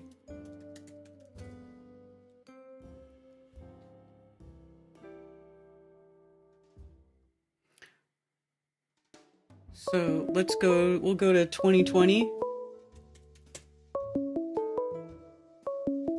Says it's only a 21% inflation from 5 years ago. Thank you for calling Coffee Talk. You're on with Karen B. Hey, Karen B. It's Tony Coriolis. Hey, what's up, Tony? Hey, just double fact checking that last stat. Did you say they were getting like $500 in like 1964? Well, it said in the memo, it said they got paid $50, and I was doing the inflation calculator to see what it was in today's money. Oh, I gotcha. Okay, so yeah, $50. That sounds, I don't know, sounds right. No, it checks out then. Okay. But yeah, no, I just wanted to call, since, by next week we're going to be in the snake year, on Wednesday, I think Wednesday, the 29th is when the Chinese New Year starts over. So it's going to be a snake year. Mm-hmm. And it just reminded me, since we're talking about the whole birds aren't real thing, it actually reminds me of my first question I ever had to, like, that Sam Tripoli guy with tinfoil hat. He does comedy and stuff, and I saw him and Eddie Bravo live, and I just remember it was after he did an episode with a guy, and the episode was titled The War of the Eagle and the Serpent. Have you ever heard of that? No. Yeah, and it was like a 3-part tinfoil hat thing, and I was into it. I was just starting to get into all this stuff, and then I saw that placemat with the Chinese New Year stuff, and they also had on a numerology guide, so it all kind of lined up on how I got into it. But I just asked the question because the eagle and serpent, the guy really did branch it out to meaning like Zeus and Hades and like their battle, and I guess Hades would represent the snake, and then Zeus would represent the eagle, and like that Mexican flag, they have like the snake and the eagle like on it. Like there's a bunch of symbology like that. But I just said, hey, there's no eagle in the Chinese New Year thing. Could it possibly be the dragon? And I've never gotten an answer. But yeah, just the war of the eagle and the serpent. I just remember that was my first ever question, to conspiracy people that I ever asked. So what was the original and, question? No solution to it. What was the original? Yeah, what was the original question? Again? So it was just because I know that he had on the numerology guy, so we're already talking about Chinese zodiac like a little bit on the show. And then the War of the Eagle and the Serpent guy came up, and I know there is a snake, but there's no eagle in the Chinese zodiac. There's like no birds other than the rooster. And then like the dragon is right next to the snake. They are yin and yang with each other. Like they both share the same element, but I don't know.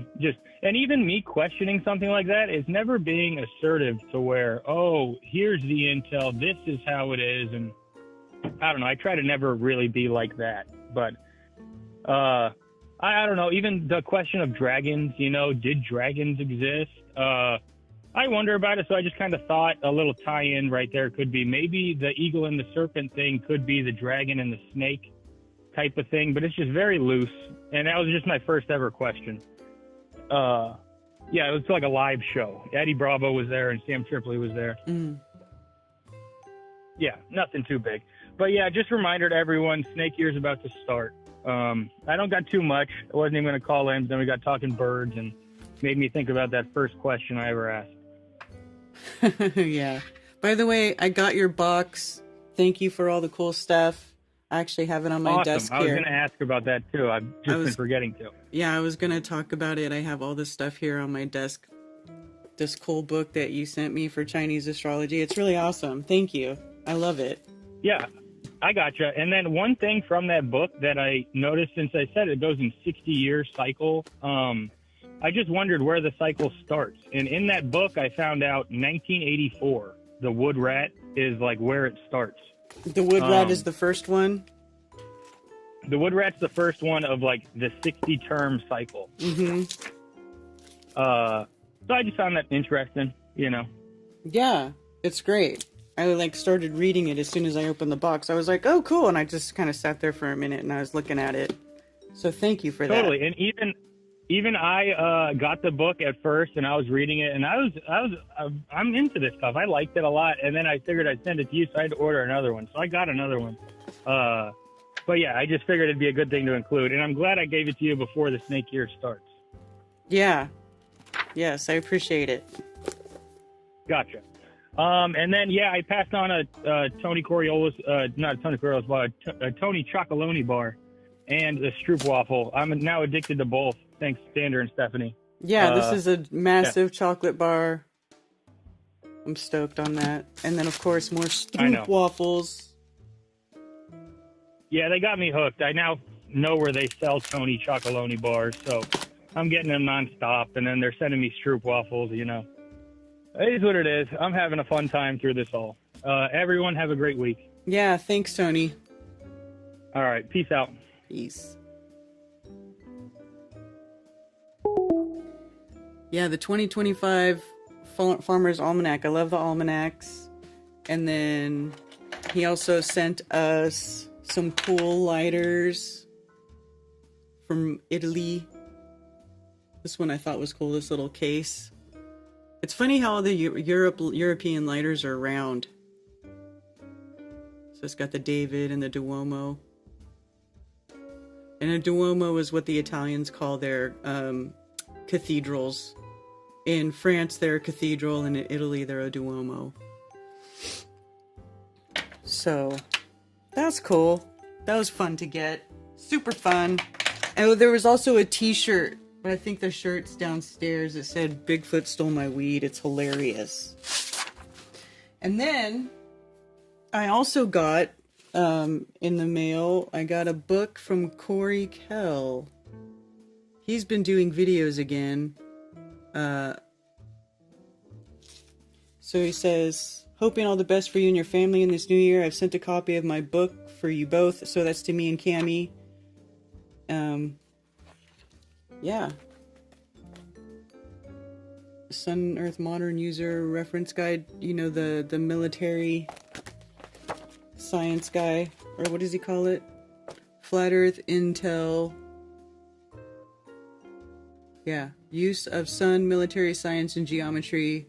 Information, history, experiments, yada yada yada. Very cool. Thank you, Corey. So I'm gonna go look through this, and this will be something good to nerd out on a little bit later. And then you know what? Somebody else sent me. In fact, I have to go get it. I'll be right back. I won't be long. It'll just be a quick break. I'll be right back.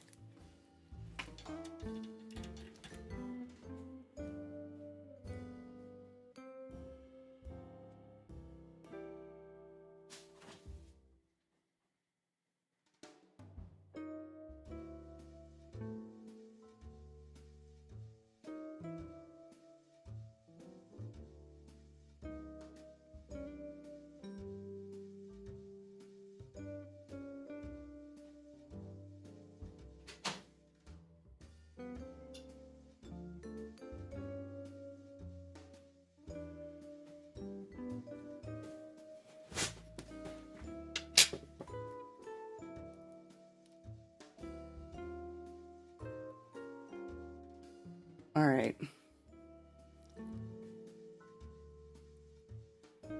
Check this out. I'm sure you guys have been seeing like those crystal mugs that people keep they're like AI. So you'll see these people are selling these mugs online, right? These crystal mugs, and people tag me in them all the time. Look how cool the pictures look, right? So I got one. Somebody sent me one.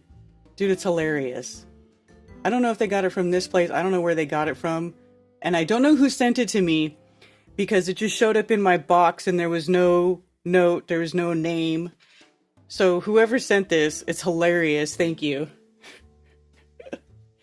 This is the crystal mug. It's not crystal. It's plastic. It's like a resin. Right? That's a total plastic sound. Right? Because if here's a real crystal. You know, it's just totally different. You could tell it's plastic, and you can see the brush strokes in it. You can tell it's like epoxy. It's hilarious. So if anybody was wondering if the crystal mugs are real, they're not. They're not. This one's got like some flesh color painted on the lip there. And then it has like this metal cup inside. You can see the bottom of it, like the little epoxy swirls on the bottom. Hilarious. I have not received my crew pass for Deftones Atlanta yet. I'm going to Charlotte. I don't want to go to Atlanta. I know you're in Atlanta, so it's probably closer for you, but if I don't have to go to Atlanta, I'm never going there ever again. So that's it. It's fun though. It's hilarious. I don't know that I would ever actually use it, and it came with this weird spoon. This like little, I don't know why it has the spoon. There you go. That's what happened. That's what you get when you order a crystal mug. You get an epoxy mug with flesh-colored paint.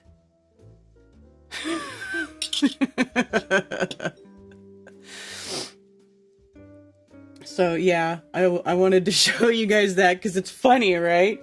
It's funny. I mean, I can't tell you how many times people have tagged me in those crystal cup pictures and stuff, and I'm always like, yeah, that'd be cool if they really made them.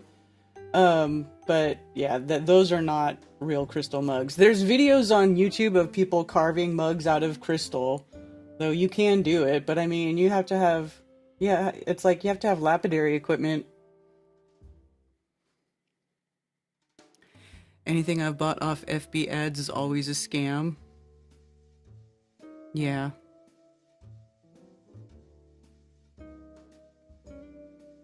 Yeah, there are real crystal ones, but not that one. So whoever bought it, thank you. I appreciate it. I have no idea who bought it, because like I said, though, there was no note.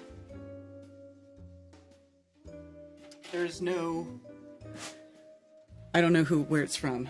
So, but just so you know, thank you. I got it.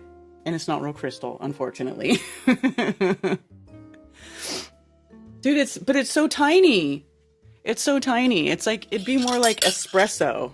It's like more like an espresso mug, if anything. Like, it's so tiny. This is like a third of the size of a coffee cup that I normally use. And it's like awkward. The lip, it's like, I don't know, man. I don't feel compelled to use it to drink anything out of it at all. I'll say that. I might use it. You know what I think I'm going to use it for? I know what I'm going to use it for. I'm going to put my eyeliners in here. Let me see how that works. Dude, that's perfect. There we go. There's a cup of eyeliner.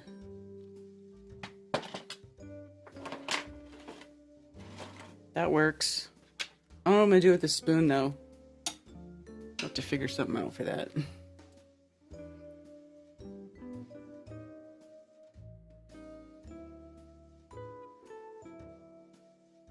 Can you talk about 4.1 earthquake in Boston?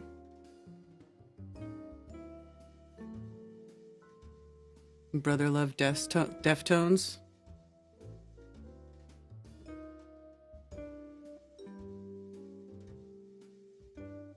Are you guys gonna go see Deftones, Alex and Nico? Let's see what their tour is.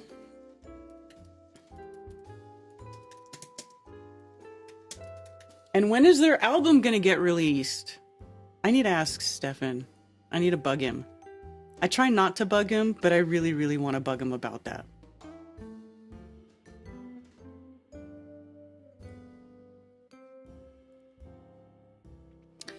So, first day of the tour is February 25th, kicking off in Portland, Oregon, then Seattle, then Sacramento. That's going to be a big show because they're from Sacramento, so that one's going to be off the chain, I bet. San Francisco, Inglewood, Phoenix, Arizona, Austin, Texas, San Antonio, Texas, Dallas, Texas, Atlanta, Georgia, Orlando, Florida, Charlotte, North Carolina. And then the next day, Nashville. Dude, check it out. They have... So before they're in Charlotte, they're in Orlando, and then there's 3 days in between. Dude. I wonder when they get to Charlotte. If they get to Charlotte early, that would be dope. We could totally set something up to hang out. Lowry says yes. They're playing in New York, and Philadelphia. So Madison Square Garden on April 3rd, that'd be a huge show. That would be fun. I kind of want to go up there for that. More of a Mars Volta fan might drive to Seattle. I know. They're playing with Mars Volta, so that's going to be awesome. It's going to be an awesome freaking show. Huge. Huge. Let's see. Do they have their... Let me just go to their website real quick.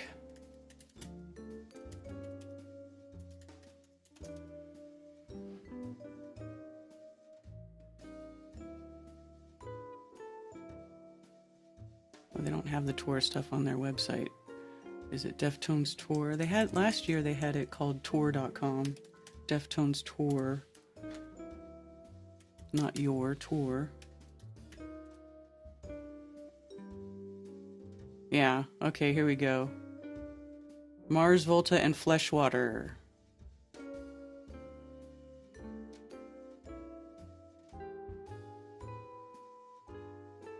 Gonna be dope. Gonna be dope. When is their album coming out? Steph said it was supposed to come out this year and they're about to go on tour. Aren't they supposed to put that album out before the tour? Huh?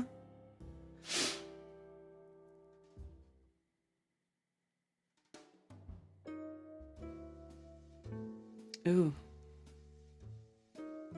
New hoodies.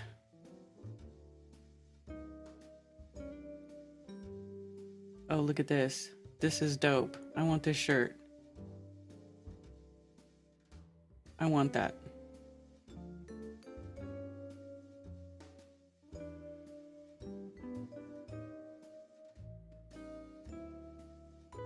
Oh my gosh.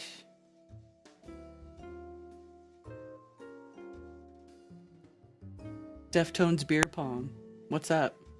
Look at Deftones golf tee set, because you know Stefan likes to golf. Hilarious. Ooh, they got new hats. I want a new hat. I have this Goon Squad hat. I'm such a nerd. I'm such a nerd for Deftones, dude. I'm such a nerd. Just want to say listening to your show while cleaning my house makes the job much more pleasant. Oh, well, I'm so happy. Thank you. I like to listen to stuff when I clean, too. I bet the crew will be in Charlotte the day after the Orlando show. Doesn't mean the band will be there, though. Well, they drive the bus. They drive the buses. I don't know. I'm going to have to bug Stefan. If you're listening, Stefan, I'm going to bug you. I'm going to bug you later.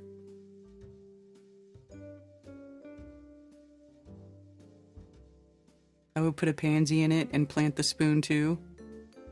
Purple pansies. It's so tiny. Isn't it? I feel like it's too small even for a plant. Like, it's so tiny. You could put like a succulent in there maybe. I don't know. I think I'm going to keep my eyeliners in it for now. We'll see. We'll see. Maybe a mascara too. Oh yeah, mascara fits in there too. This is great. This is cleaning up my desk real nice. I like it.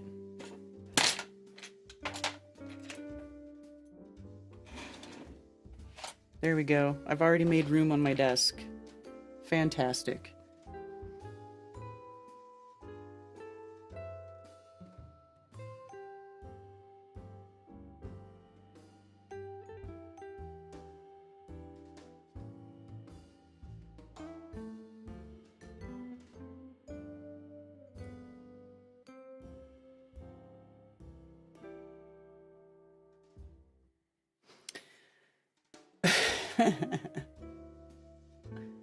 You saw Mars Volta at Avalon Ballroom in 2003?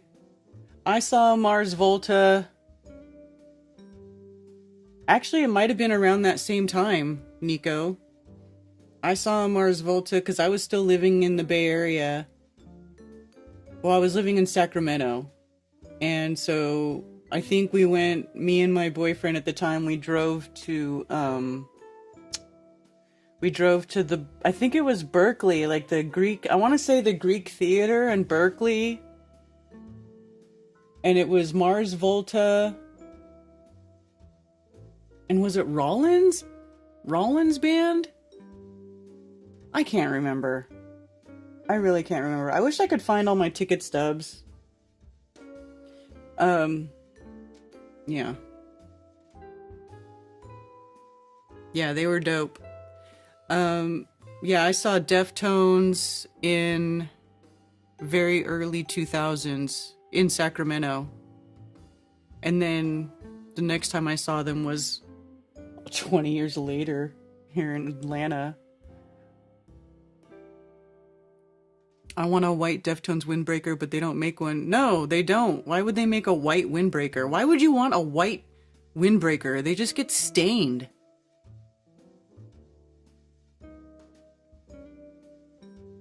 On tour with System of a Down. Yeah, I forget who I saw them with, but I'm pretty sure it was at the Greek Theater in Berkeley. But I don't remember who else they were playing with. And then I bought this cool Mars Volta shirt there that I loved, and I wore the crap out of that shirt until it became like a rag. I don't have it anymore. Yeah, I've seen System of a Down live too. They're awesome live. Deftones just played a System of a Down show in Golden Gate Park. It was Deftones and System of a Down in Golden Gate Park. Back in August. That would have been dope. Except Stefan didn't play at that show. I love it too. I love that they're still making music. I got a black Deftones windbreaker. You know that one? The one they had, the white pony windbreaker? I used to wear that back in the day. But when I broke up with my boyfriend, I had to give it back to him. I want to see Alex Michael play live. Well, you're going to have to go to Spain. Because he doesn't leave his house. I saw Alex Michael play live because I was at that Denver Flat Earth conference that he went to. Was that Denver? Yeah, that was Denver. And he did he had the acoustic guitar. That was pretty cool. Yeah, I tried to get him to come out for Las Vegas. He didn't want to leave the house or the cats. Didn't want to leave the cats. You know, he doesn't like traveling. I know a lot of people don't. Playing with System of a Down in Toronto, yeah. No, I don't have a sourdough starter, but I already know how to make pizza from some sourdough starter. I've already done that like a bunch of times. Your sister lives in Spain, you need to get your passport. Yeah. Spain's cool. I wouldn't mind going to Spain to check out Spain. I don't have any starter though, because my starter died when the hurricane came and the power went out at my house for 5 days. My starter died.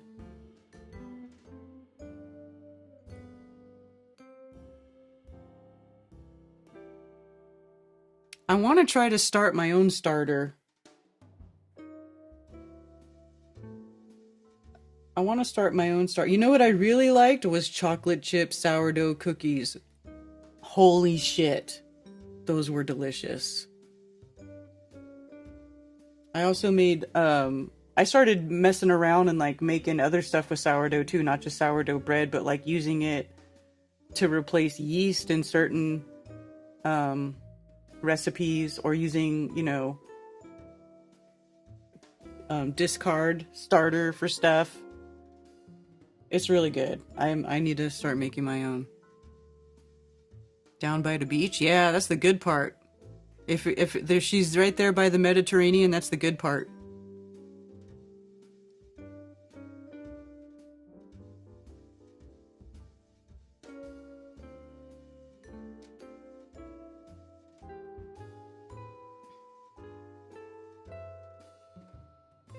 Yeah, the pancakes are the bomb too.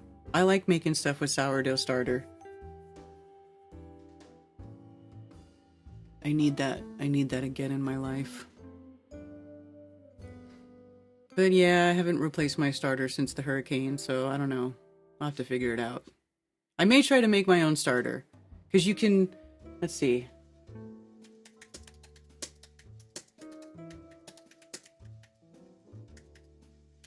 Let me look it up.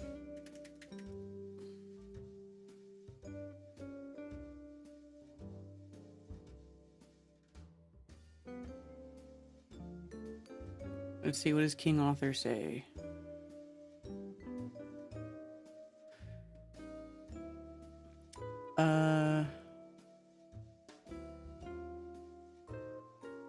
Sufficient sourdough starter for ongoing baking.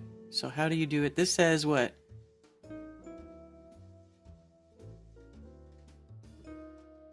A cup of King Arthur pumpernickel flour or whole wheat flour, half a cup of water. To feed your sourdough starter, scant 1 cup of unbleached all-purpose flour. So once you get it started, you're supposed to start with an organic flour, and then once you get it going, you can feed it with whatever flour you want to feed it with. Let's see. Combine pumpernickel or whole wheat flour with the cool water in a non-reactive container, usually glass. I use glass for all my starter stuff. And then stir everything together. Sit at room temperature for 24 hours. You may see no activity at all in the first 24 hours, or you may see a bit of growth or bubbling. Either way, discard half the starter and add to the remainder a scant 1 cup of all-purpose flour and half a cup of cool water, or lukewarm water if it's cold.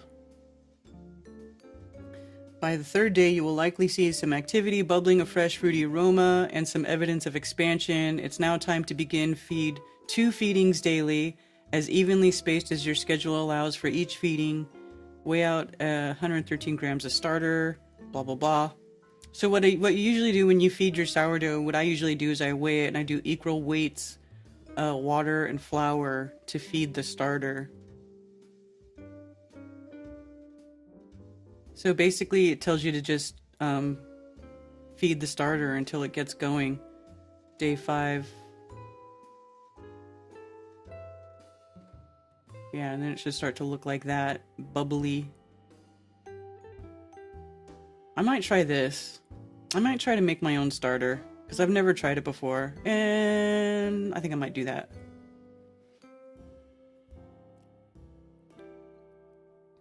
I didn't make my own, but now it's 35 years old. Yeah, it's not hard. It doesn't look hard.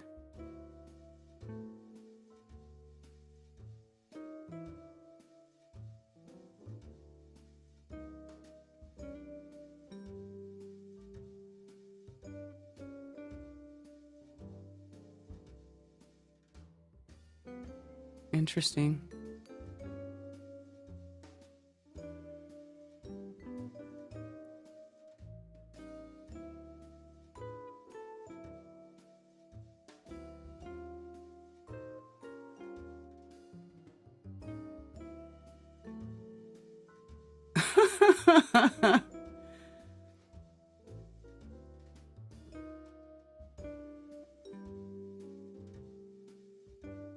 Sourdough focaccia, that sounds good.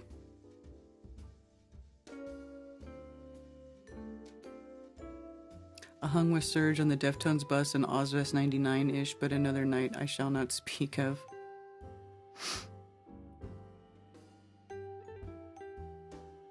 Oh, here.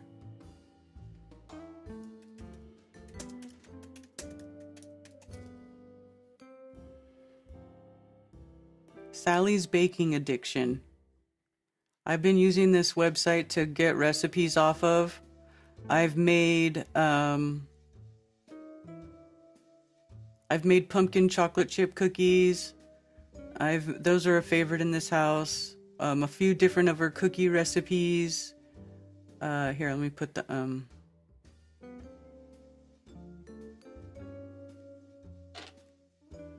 I'll put a link. So, let's see. Cinnamon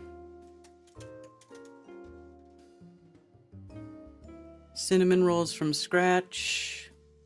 She's got all kinds of stuff. And she also has, I think, a pumpkin roll recipe. Pumpkin cinnamon rolls. Look at this. Pumpkin cinnamon rolls. What? I want to try to make this one. I think I'm going to try to make some pumpkin cinnamon rolls.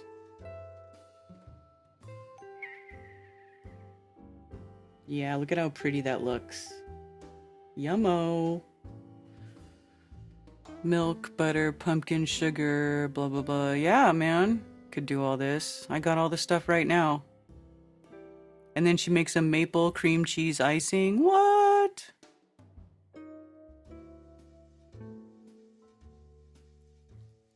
Anyway, yeah.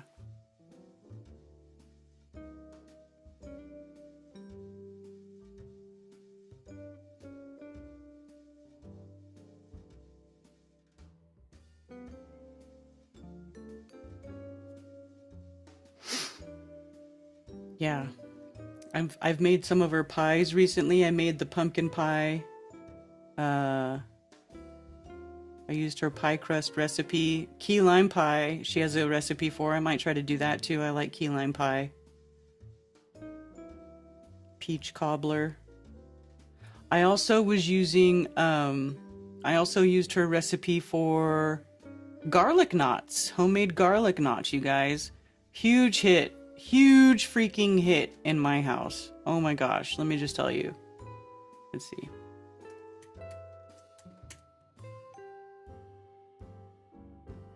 This recipe right here, homemade garlic knots. And it's basically like a pizza dough recipe, and you can split it in half. And what I've done before is I do half of it, I'll make garlic knots, and then the other half I'll make the cheesy breadsticks, right? So you just flatten it out, and you do the butter garlic and thing, and then put cheese, and then bake it, and you get garlic cheesy bread. So good. So super delicious.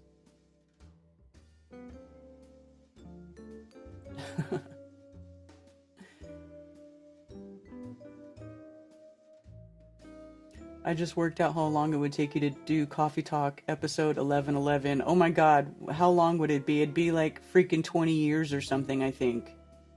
I have to start doing it. There's no way I don't know if I'll ever make it to episode 1111 if I stay on the schedule I'm now.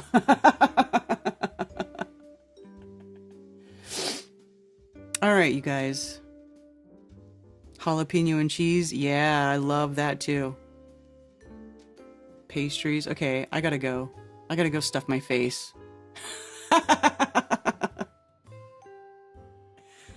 Alright, I'm gonna get going, you guys. Thank you for joining me for another episode of Coffee Talk.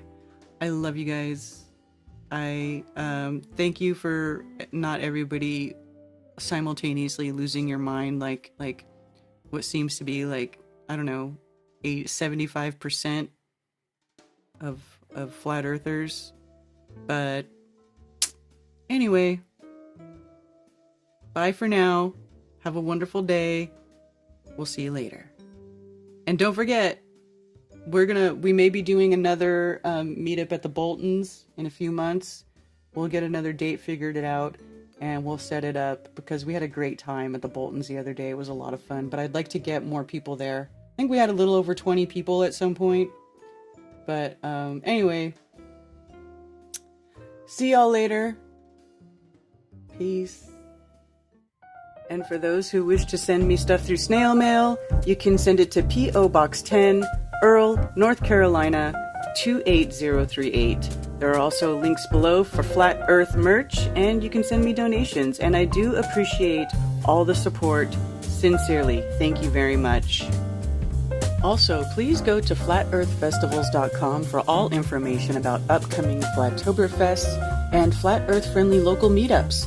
If you are organizing a local Flat Earth meetup, email me at flatearthfestivals@protonmail.com with your meetup information to have it listed on the website for free. For everything else, you can email me at karenbfe@protonmail.com.